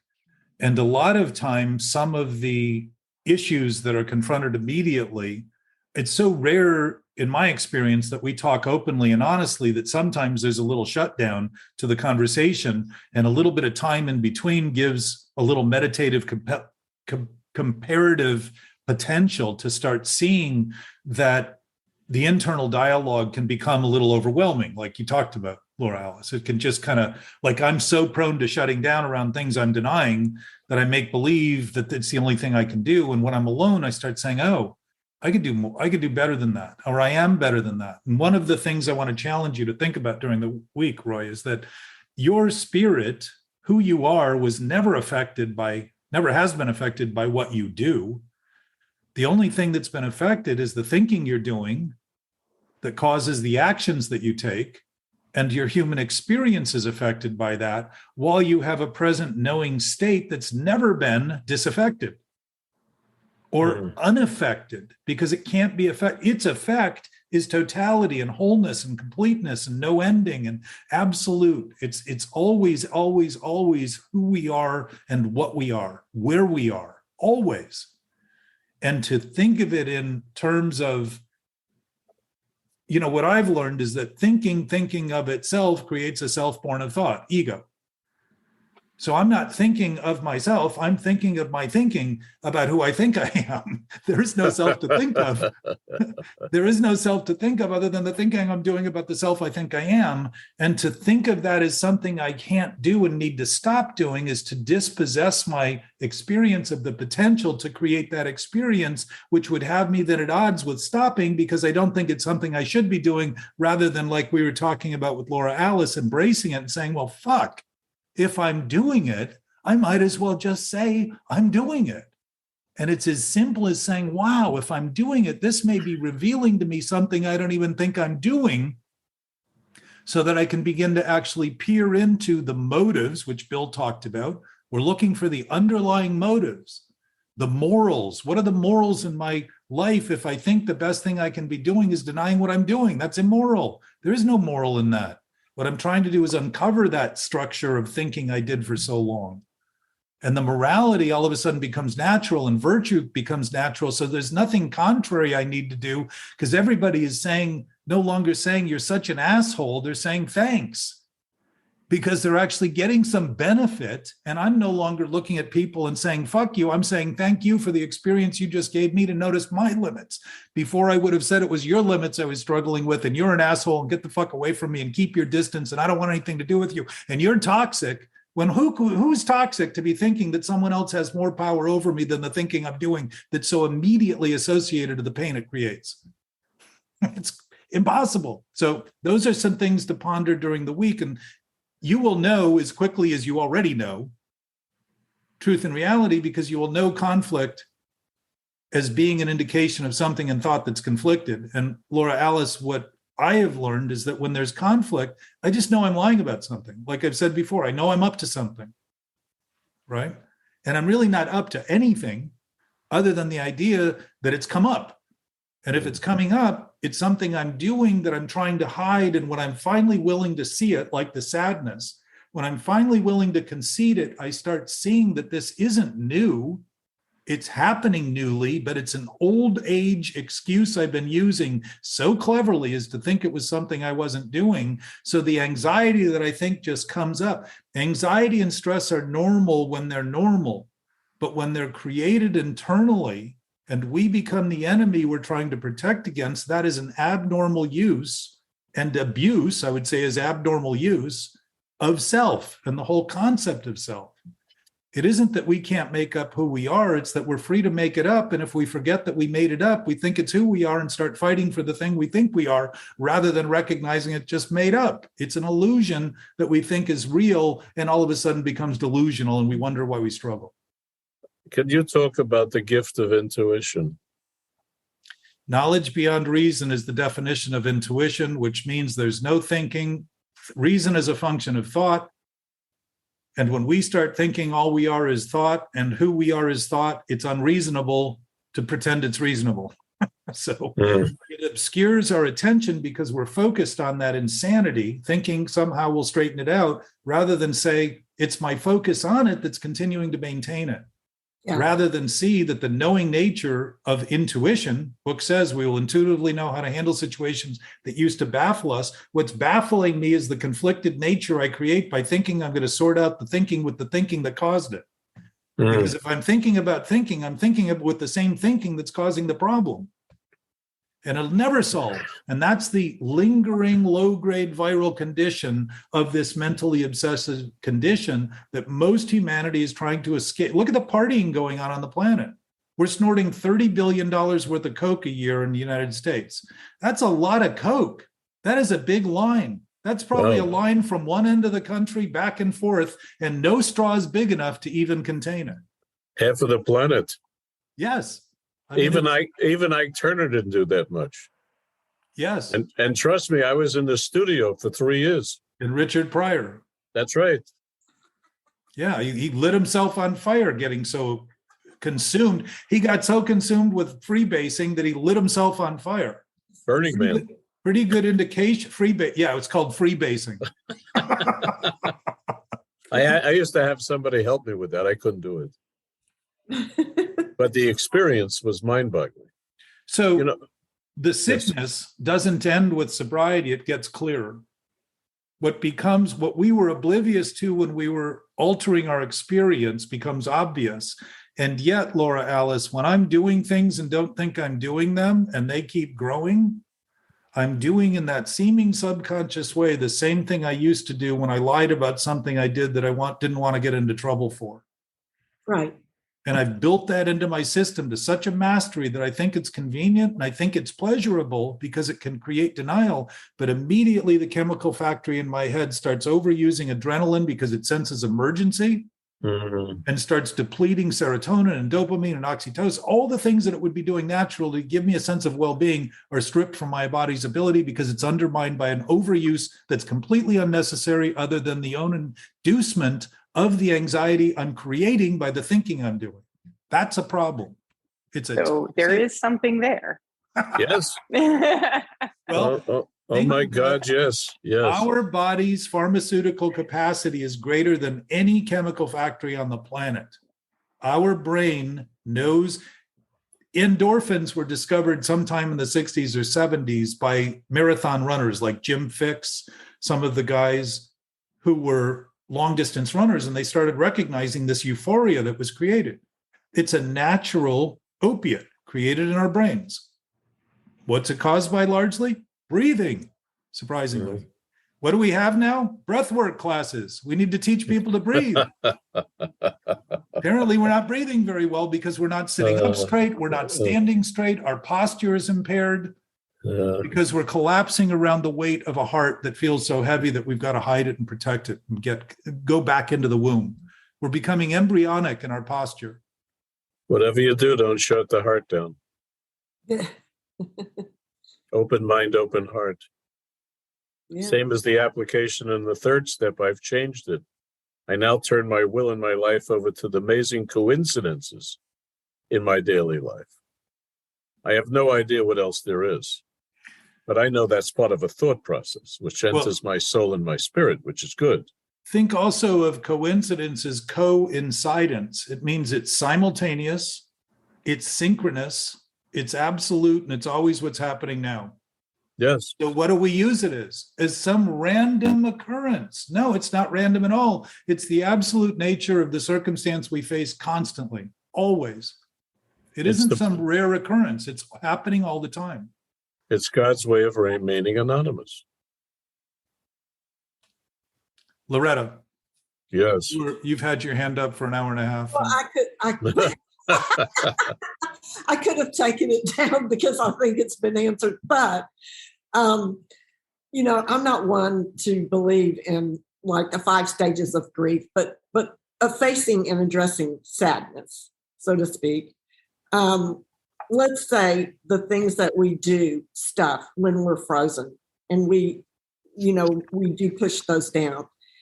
And like, for example, I have an issue of abandonment that I was completely not aware of, but I just get this feeling in my body that I've had a friend kind of tell me because she's observed this. So, but it's the same feeling of, like, I would say sadness. It's just something that comes that you don't know where it comes from. And, I've been able to pinpoint it to abandonment, and also through the 4th step, been able to go back and see this. So my question would be, once you are starting to clean house like this, okay, I would hope that this issue will be gone. But I'm not going to say it will be because I don't know. But that I would be a little bit more aware of what it was enough to manage or give it to God, at least. Does that make sense? I think, if all possibility is possible, it's always possible we choose to be insane in our actions and thoughts, right? And Right. Part of the embracing, like with Laura Alice, is starting to see that if we're doing these things and we think we shouldn't be doing them, we're already creating a conflict that's going to help continue doing them because we're denying we even should be doing them when in fact we're doing them. We're using judgment to try to intercede on the facts of our experience. So my sense is, and this, what you're talking about, I think feeds into the emotion that I just expressed and what Laura Alice was talking about. If I am thinking thoughts that have no basis in reality than what I think, Right. they have no basis, right? Right. So when I feel disconnected, what I'm feeling is the thought, not what I'm thinking about, but how I'm thinking that I'm feeling. Because the impact of how I'm thinking is what impacts me, not what I'm thinking about, that I can think about anything and use anything as an excuse to all of a sudden become the thing that's causing the problem when it's the disconnected thought that I'm feeling. What's disconnected from reality? Something that has no basis. It's something that doesn't exist that I think is true. Okay. That I think is real. So abandonment, I would suggest, never has to do with the things we think abandon us. They have to do with what we thought about those things, especially when those things are no longer responsible for us, typically. If we thought a parent's abandoned us because they didn't pay attention to us, it was my own lack of attention I was paying, regardless of whether I was capable at that point of forming a cognitive thought that was reasonable enough to be understandable enough to be fruitful and useful and whole. If I built a platform and keep relying on that, I'm going to feel abandoned because the present nature of my thinking right now, which is what I'm impacted by, is still relying on thoughts that have no basis. And what could be greater than the sense of being abandoned by reality, by an experience I'm creating, by thinking what I'm thinking is real and true? Yeah. When in fact it can't be real and true, because reality and truth are already real and true, and they've always been real and true, and they don't start and end. They always seem to be, getting back to life ending and all that, what Cubby was talking about, and Cubby explored this in his literature beautifully. He really challenged people to look at the depths of the experience that we can face that are so ugly and so horrifying. If you've ever seen Requiem for a Dream, great movie done on that, one of his books. Mhm. But he was a man that had had his lungs scarred in World War II on a naval ship, and his lungs were constantly contracting. So he was always fighting for air. And that's a pretty tough role to play 24 hours a day. But his writing reveals that kind of tortuous, momentary conflict. And it really revealed also that he was somebody who talked about the infinite quite readily. And he had said to me exactly the one time I spoke with him early in sobriety, he said to me, consider the infinite possibilities, and hung up. And it left me with such an impression, because I thought, here's a guy with all this sobriety, he's hanging up on me. But it really forced me in a way, when I needed to be forced to think about things accurately, to say, certainly what I'm thinking about can't be as great as something that's infinite. Certainly what's happening here is a product of my own doing, my own making. Certainly this isn't everything. And certainly I've been in situations before that I could never see myself out of, that I must be through now to be preoccupied with the new problem, I think is the only thing to think about. Yeah. And it began to kind of melt those borders. So my sense is, it isn't to ever suggest that somebody hasn't done something wrong. But if the wrong they've done is no longer happening, the wrong we're doing is the wrong we're doing about what they did. It's the misutilization of our thinking about what happens and what is happening that causes us stress and anxiety. And the stress and anxiety, I would say, is grace, because it's a clear indication, like a well-lit road with stop signs and road signs and white lines on the edge of a cliff, to help us stay on the road rather than go over the cliff and say, why didn't somebody mention this is 200 feet in the air and there's no place to pull off the road?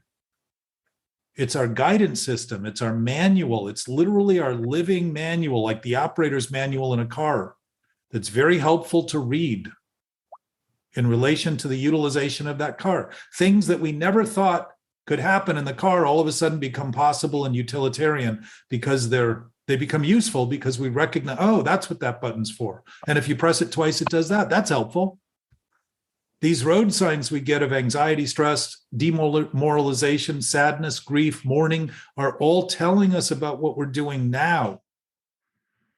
If we've been waiting time and time and time again by denying it, and it's taken what it's taken to get to the point where we're finally looking at it, that's an opening of our own willingness to see what's actually happening, rather than continue to make believe it's not happening. That's growth. And my experience, Laura Alice, is that when I started facing it, I started feeling emotion like I'd never felt before. Mm. I mean, I cry at commercials at times. I actually get moved by just witnessing the scenarios that are created about humans interacting in ways that are really fruitful and beneficial and appear good. I know that it's all just conjured up, but so are the thoughts I've been doing that are depressing. it's think of conjuring. It's actually what they used to call ghosts. It's a haunting image when I think they're real. And it's nothing more than an image when I start seeing it accurately, and all of a sudden I start seeing that I can see through those images if I look at them accurately, because they are no more matter than I give them the impression of having. That's it. And impressions, constantly denied, lead to depression. They add up. Like a bowling ball on a mattress. It's going to make an impression. In a mattress? Yeah, if you put a bowling ball on a mattress, it's like a planet. It's like Einstein described space. Matter disrupts the grid of space. Right. Okay. Oh, I forgot what I was going to say. Okay, Probably a good sign. So no. No. So when you feel this feeling, okay, I may have even asked you this. I don't How know. about now? When you feel this feeling, like Laura Alice said, or of sadness, or let's say fear. Let's just say fear, and it's physical. Yes. How do you get that to go away? You have it. Have you ever been able to give anything away that you didn't have? Yeah. How can you do that? To give away something I don't have. Yeah. All right, so I can't do that. Well, I'll tell you, the sickness of letting go is thinking we shouldn't have the thing we have, and then wondering why we find it hard to let go of because we're denying we even have it. The embracing of it is the beginning of having it. And if we have it, period. It's not an indictment. And the verdict isn't guilty, other than we're guilty for pretending we don't have it. That's why we feel guilty. We're not feeling guilty as a verdict. Guilty isn't a feeling. It's an accurate assessment of doing what we're doing, and then thinking we shouldn't be doing it and wondering why we have such a tough time stop doing it because we haven't even admitted we're doing it. Of course we continue doing it. It's like driving a car at 100 miles an hour and thinking you can't stop and you just don't take your foot off the gas. What's going to happen? You're going to slow down? No, you're going to keep going. I'm not doing it. Our own ignorance is simply ignoring what we're doing, ignoring what's happening, and pretending that somehow we're better, being blind to what's happening. Think of forgiveness and forgetfulness in the same way. 1 second, Roy. Forgiveness is allowing things as they are. Now, do I need to do that to allow them to be? They already are. What do I need to do about that? Nothing. So if I'm not forgiving something, it's what I'm doing about that thing that I am forgetting to be doing, because self-centered ideas are about forgetting. What I need is more and more and more of the thought to make it real and true. So I need more and more agreement, and I need more and more evidence that somehow it'll be right one day. It's insanity. Forgiving is finally saying there's nothing to forgive because, as Roy said, there's no problem other than the one I make. But you still have the feeling. Excuse me? Yeah, so I have to sit in it. You have the feeling. Yes. Yeah, but it's not something to get rid of, Exactly. right? It's not something to get rid of. I have to sit in it. But That's I will what tell you I've learned. something. I will tell you, though, think of the words you're using. You have to sit in it as though there's something to sit in. When you That's start right. realizing that it's being manufactured by what persists is what we resist. And what we insist on resisting seems like chronic persistence, which is mentally obsessive thinking. We create images to justify the thoughts we have, to make us think we have to sit in them as though there's something to sit in, like they're the ocean. But I'm having it. I got it. It is. Exactly. You know, I'm not going to, like, you know, we talked about, oh, am I going to try and get to the root of that? You know, maybe I will after this conversation. You're Of at the thinking, root. yeah, what am I having a resent? Maybe I am having, like Roy mentioned, a resentment over something. What tree do you ever witness that isn't connected to its roots? Absolutely. I can give you. I'm actually growing So a root Your right feeling, now. your feeling is the root, because you're talking in absolute terms. It's both the cause and the effect. And Right. that you helped me see this too. You talked about feelings being is distinct. so. I was talking about feelings being consequences of thought. And what I realized is that they're cause and effect of each other because they're intimately the same. Yeah. There is no difference in an intimate absolute nature. So cause and effect is, I think something, I feel something. And what am I feeling? I'm feeling my knowing nature in relation, because my knowing nature doesn't go away when I'm preoccupied in thought. My knowing nature is saying, if you want to look clearly, you'll see clearly. And my experience is, when I started allowing the emotion, I started being upset about things that were actually happening rather than the induced upset that I was having as a result of things that weren't happening. Right. And the difference was, when I started seeing that, a lot of the things I used to feel pitiful about vanished. They just went away, because I didn't need them to excuse the fact that I was the creator of reality. So I had to create such a depressing condition to say, look how great I am. I can completely immobilize myself. I must have real power. That insanity is crazy. So the awareness of the sadness is starting to see that we've actually been denying a greater sadness that we've all been experiencing, which is a legitimate sadness for things that are sad. If you're seeing something disturbing and not disturbed, you're psychopathic. You've had a psychotic break with what's happening. To think what's disturbing should feel good is another way of trying to pretend denying it is the best solution and getting away from it. The vanishing of it is the having of it, and the having of it is seeing that it is nothing more than I make, because I'm seeing it as it is rather than I think it is. And all of a sudden it goes. And then here's the bad news with the good news. I start seeing that I have been upset a long time about things actually happening, And I have immobilized my own potential as an individual to function on a level to have any impact whatsoever on those things in any constructive way.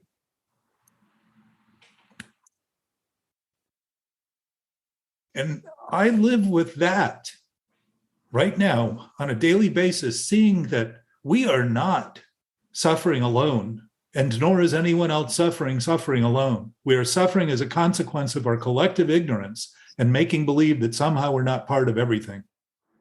That's what's happening. We're seeing it now. Now there's 8 billion irritants on the planet. When there were 2 billion, it was a lot easier to get away from them. There's 8 billion now. We're in each other's face. We've created the conditions, just like we do in our own lives, to face the consequence of addiction. We finally get to a point where we say, I can't do this anymore. And we're getting to that point socially on the level that I believe Bill was addressing. His original first step said, we tried to carry this message to others. The big book says, we think our way of life may have benefits for all. He said, having been granted perfect release from alcoholism, why shouldn't we, by the same means, be able to achieve perfect release from every other disturbance and defect? Then he asked the question, I think I said this in the meeting the other day. Then he asked the question, this may be the riddle of the universe.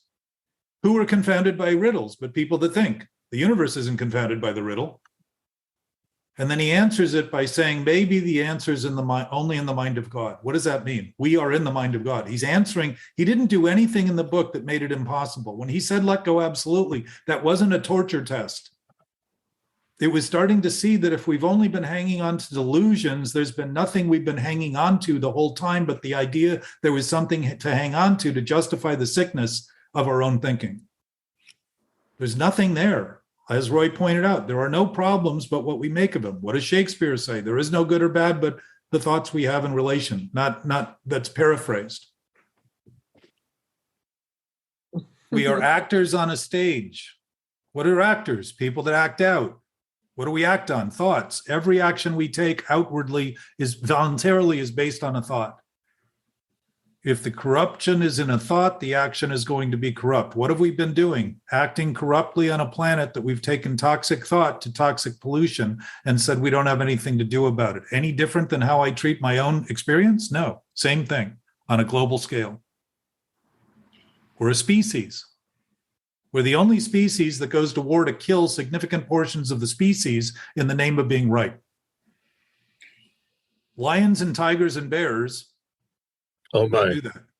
They might kill one for the dominant position, and they might kill the eldest one to create more food for the youngest ones, but they're doing it in the name of health, just like when trees burn down, they return all the nutrients they have into that forest soil, so that everything that grows is being grown as a result of that seeming death. But it isn't death, because transformation is simply changing forms. And the substance is always the substance. It's always the same. So are we just supposed to sit around here and not think at all? No. No, we're supposed to suspend all judgment and ask love to guide me. Well, I would say love's already guiding us, and our judgment that it isn't is the problem. That's it. Yes. And again, brains are designed to analyze, compare, contrast, judge, weigh, assess. That's what it's designed to do. So it's not designed not to judge. The idea, like we talked about earlier, is that if I start thinking my judgment is true, that's a very different thing. Just like if I think my illusions, my imagined thoughts are true, now I've made a transition of turning something that's imagined, which is literally a vaporous idea in thought, into reality. Reality provides me the chance to imagine things. It doesn't ask me to conclude reality. Okay. So judgment is, we can make all the judgments we want when you realize it's simply a judgment. It's a conclusion we've come to in thought. And I would suggest none of them are true. None of them are real. They're always shy of information, because as soon as we make a decision, we're immediately challenged by more data that we all of a sudden started saying, oy vey, what have I done? Once again, I'm heading in a direction I have to change, rather than see we are sailors at sea. And if we're only relying on the original weather report, not adapting to what's happening, we're never getting to port. And no wonder we feel lost and confused and mixed up and abandoned. We're in the middle of the ocean and all we see is water, is a horizon, and we don't seem to know which way to go because we keep relying on information that's false, that was good when it was developed, but isn't good for the circumstances we're facing, and wondering why we can't seem to arrive. So if we keep our focus on the solutions, to stay sober or to live in this life, You're already there. Okay, so where the mind, so where the mind's going now would be to higher thoughts, to creativity, to intuition, to imagination, to inspiration, right? Consider this is another thing to consider during the week.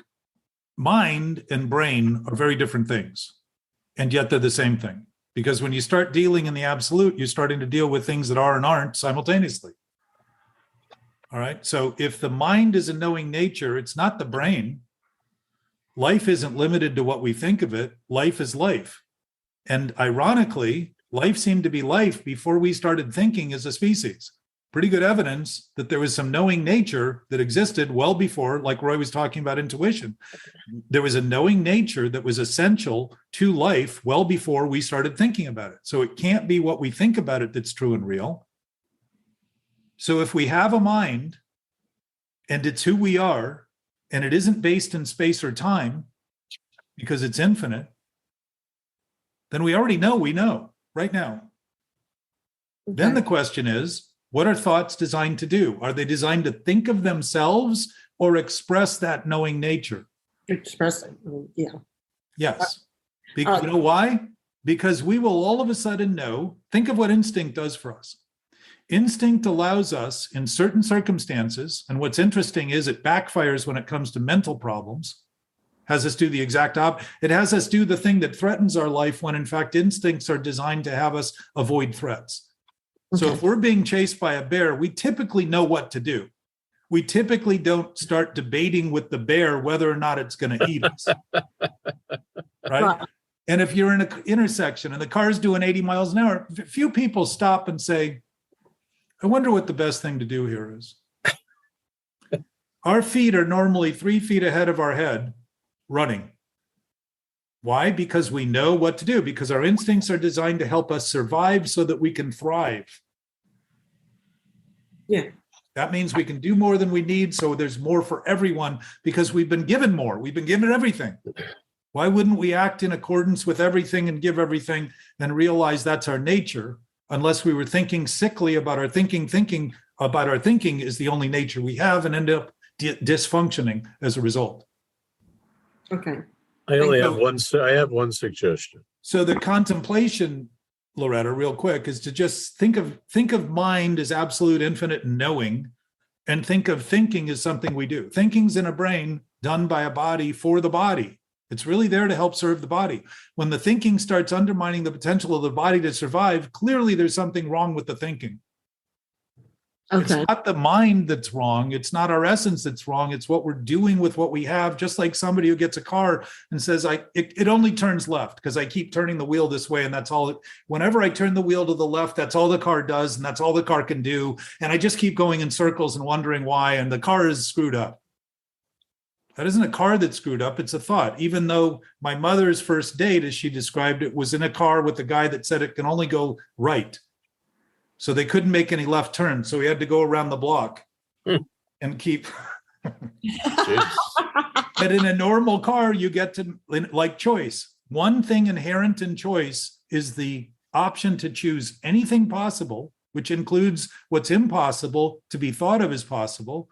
And the one thing that's often overlooked, because people say, I have no other choice. And if they had no other choice, why would they be using choice? They would just be acting on the thing. They wouldn't be talking about it. But the one thing choice always allows is not to be chosen, always. That's the freedom of the neutrality of recovery. So it isn't about not thinking, it's about it's about the freedom we have not to utilize our thinking in ways that misutilize our thinking's capacity and seem to cut it off from that fluid nature of life that is constantly available to us. And rather than a channel, we become a dam, and we feel damned for blocking the channel. Okay. It's not a coincidence. Right. Here's my suggestion. Yes, sir. Get the book, The Untethered Soul. by Michael Singer. And I suggest you start with the chapter 17, Contemplating Death, if you really want to know the essence of life. It's bracing it. Yes. Yeah. I mean, it's happening in the moment. We're all in this. Well, think of this too, Roy, which I find very curious and sort of occurred to me in the middle of a talk I was giving in Ojai to a men's group. I said, isn't it interesting? There's been, and I looked this up, there were 117 billion deaths. And I said, we struggle for seeming perfection during life, but everybody who has died has done it perfectly so far, and yet we think we're afraid of it. That's a pretty twisted concept. When in fact, if death is a condition of birth, it's one of the things to look forward to. It's actually a transition. It's actually a potential dismantling of the things we thought condemned us. And what's interesting about that is that while we're living, we generally only think of the absolute essence of our existence as an afterlife issue rather than a present. It can't be displaced by the life we're having except to the thinking we're doing about it. And so why wouldn't we feel abandoned, disconnected, sad for the sense of disconnection we're creating, rather than recognizing we're absolutely a part of this thing all the time now, which isn't even a thing, it's just a present nature of knowing that we're aware of. And we would never suffer if we weren't aware of that. The clarity of that knowing is our suffering. It's telling us something's wrong. It isn't saying, here's some reality to mull over. It's saying you're thinking something wrong. You've done something wrong. Pay attention. Your legs cut, your toes falling off. Give it some attention. It needs some attention. It's asking for attention. It's not asking for denial or ignorance or to be frozen or numbed. There are people who are born that can't feel physical things. Yes. They almost never live past their teens because they get sick, they don't notice it. Their limbs get cut, they bleed to death. They don't see it. Sensitivity is a function of awareness, not something to try to smother and hide. And for those of us, Laura Alice, when you feel overwhelmed by that stuff, most of us we haven't even gotten to the point where our vascular structure is capable of assimilating the oxygen. We talk about things being breathtaking. Death is breathtaking, right? What about the invigoration of the expansion of our capillaries and all that from the freedom of not constantly subjecting our bodies to tension and beginning to actually breathe in ways that provide the oxygen that's so fundamental to our experience? And you know what, ironically, breathing is a natural relaxant. It is. You know what drugs and alcohol seem to provide? Relief. It's great. The same relief is possible that we are missing in our own vascular structure from the tension we I create. don't have to. I know, I believe that about breathing, definitely. every day. Forgiveness. Next action step. After you've been abandoned or think you've been abandoned and think it through for so many years, got to find a place for forgiveness. And then realize how much has been given to you by the people that abandon you. Yeah. You become independent. Well, They and taught you so much. It didn't appear that way. one of the Tyler was- biggest gifts, addiction is trying to turn a lie into truth. So it's trying to have the one thing it can't be become what it is, right? Yes. So everything we see in addictive ways is completely reversed. So we blame people for offering us the opportunity to see our own weaknesses and our own vulnerabilities and insecurities. We blame them rather than thank them. And that's why generally we break relationships are either thank you or fuck you. That tends to be the end or the beginning, right? Yep. So the value is beginning, we can think about taking every single thought and think we need to figure that out rather than simply recognize, like the stock market price of a stock is the evidence of everything being thought of it by anybody thinking about it and all of the impacts on all the global conditions in any given moment. It's exactly what our experience is.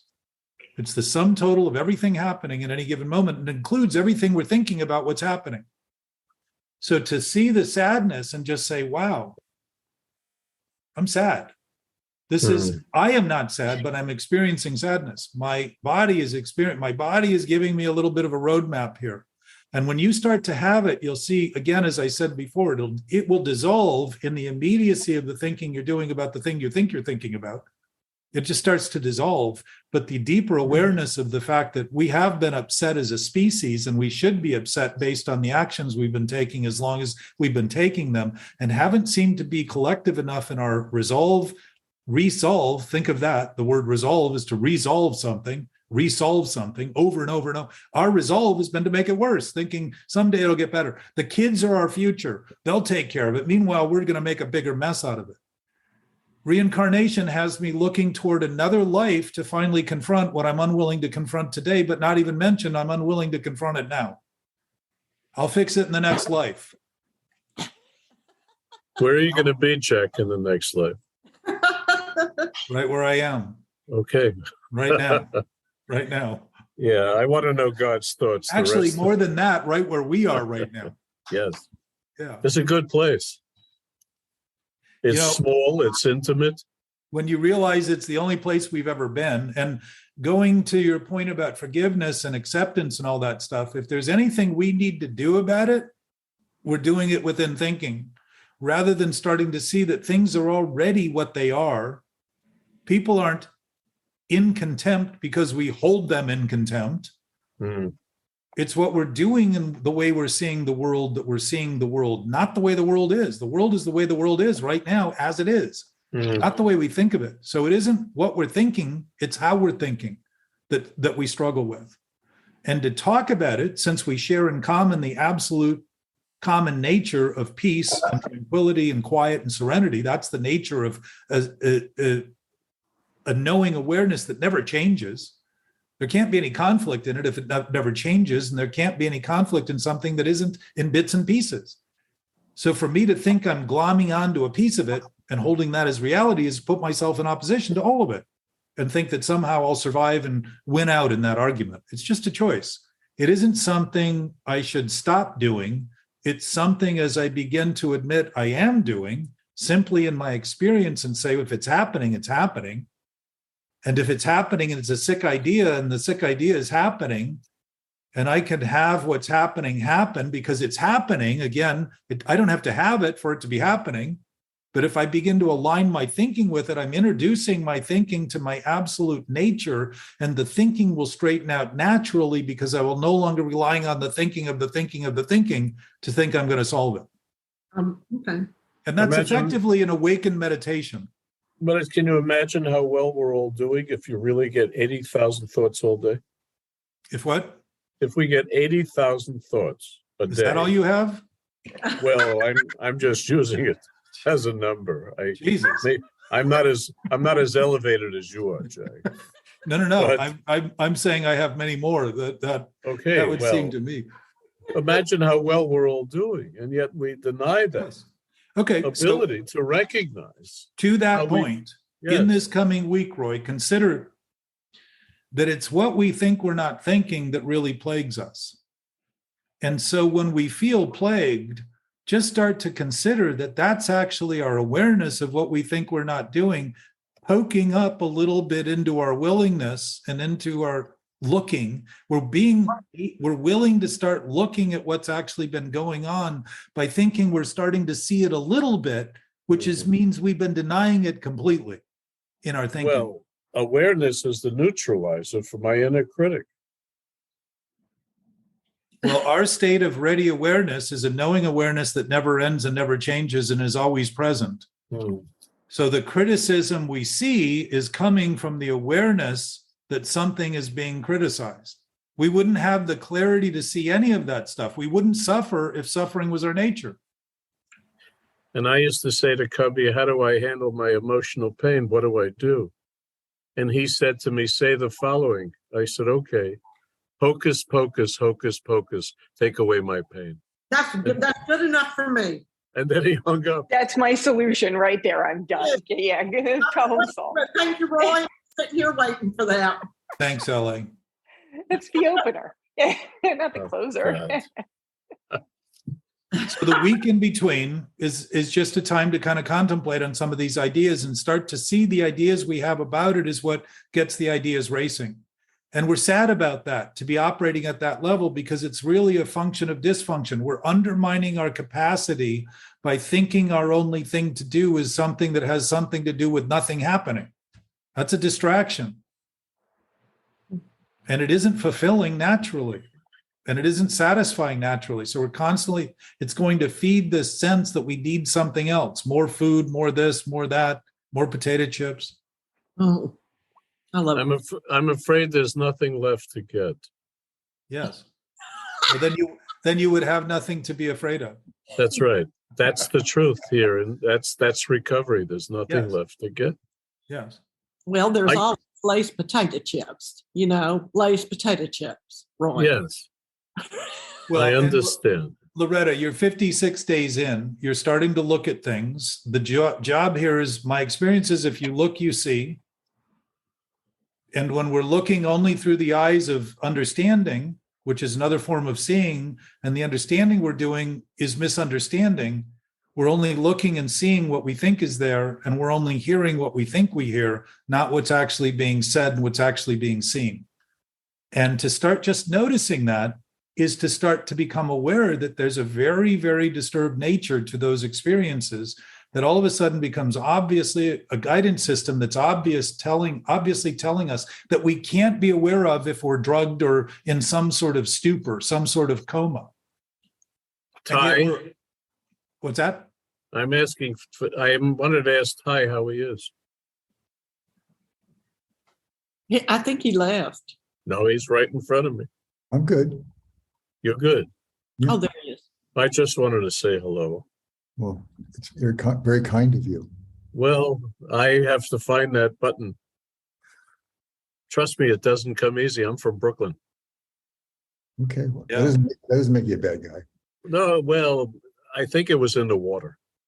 I think Cubby said that he said you can leave New York, but you can't take the New Yorker out of a New Yorker who's left. That's right. Yes. Jana, are you here? Yes, I am. Jana, hi. Okay. Hi. Hi.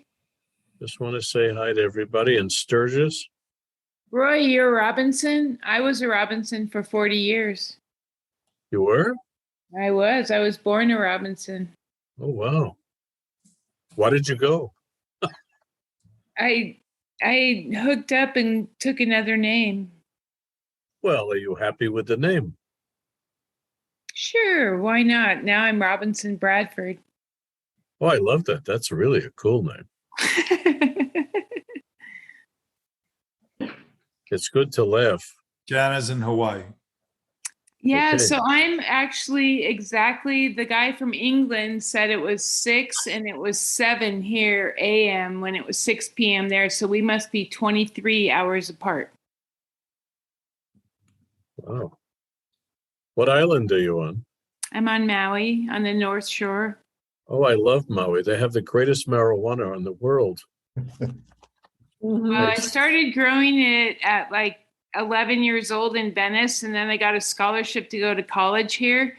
And I graduated in 76, and I came to Maui and got in the ag department, and I grew a lot of marijuana for many years. But I didn't smoke it. I had quit smoking it, but I did grow it. Have you been to the 7 sacred pools? Many times. I live about 27 miles from them. I'm right on the Hana Highway. Ah, Heavenly Hana. Hey, I'm, Jack, I'm on Kailua Stream. I have a friend that lives there. His name is Shep Gordon. I don't know him. He's Alice Cooper's manager. wonderful. I know Jack, Loretta, Can you yes. please- Can you Yes. please tell your wife that I said goodbye and that I made it through this? Yes, I will tell her for all through this that she's gotten too. Thank you. See y'all Thank later. So I love Hello. you guys. I love you guys.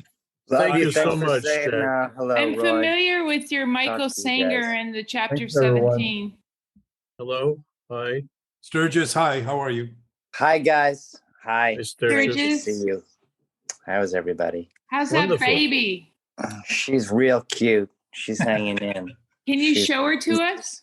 I can't right now. She's not in my arms, but I will. I can plan on doing that next week. All right. We'll Yeah. look forward to it. Yeah. She just got back from brunch, so she's getting changed right now.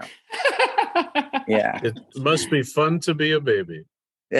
Tell me about To it. be Sturgis's baby because she's so adored. It's true. It's a reminder of how good we all have it, though, until we get in the way, you know? Right? And by the way, Jack, Cubby had a half a lung left Was At that the what it end. was? at So the end. Yeah. he must have had it removed because of that. Yes, it Yeah. was. Well, I was very close with Kenny, who helped him in his final days. Oh, I know Kenny. Yeah, yeah. I haven't seen him. How long has Cubby been gone? Kenny and I knew each other for a long time. Cubby's gone about 4 or 5 years, I think. Let me think. Yeah.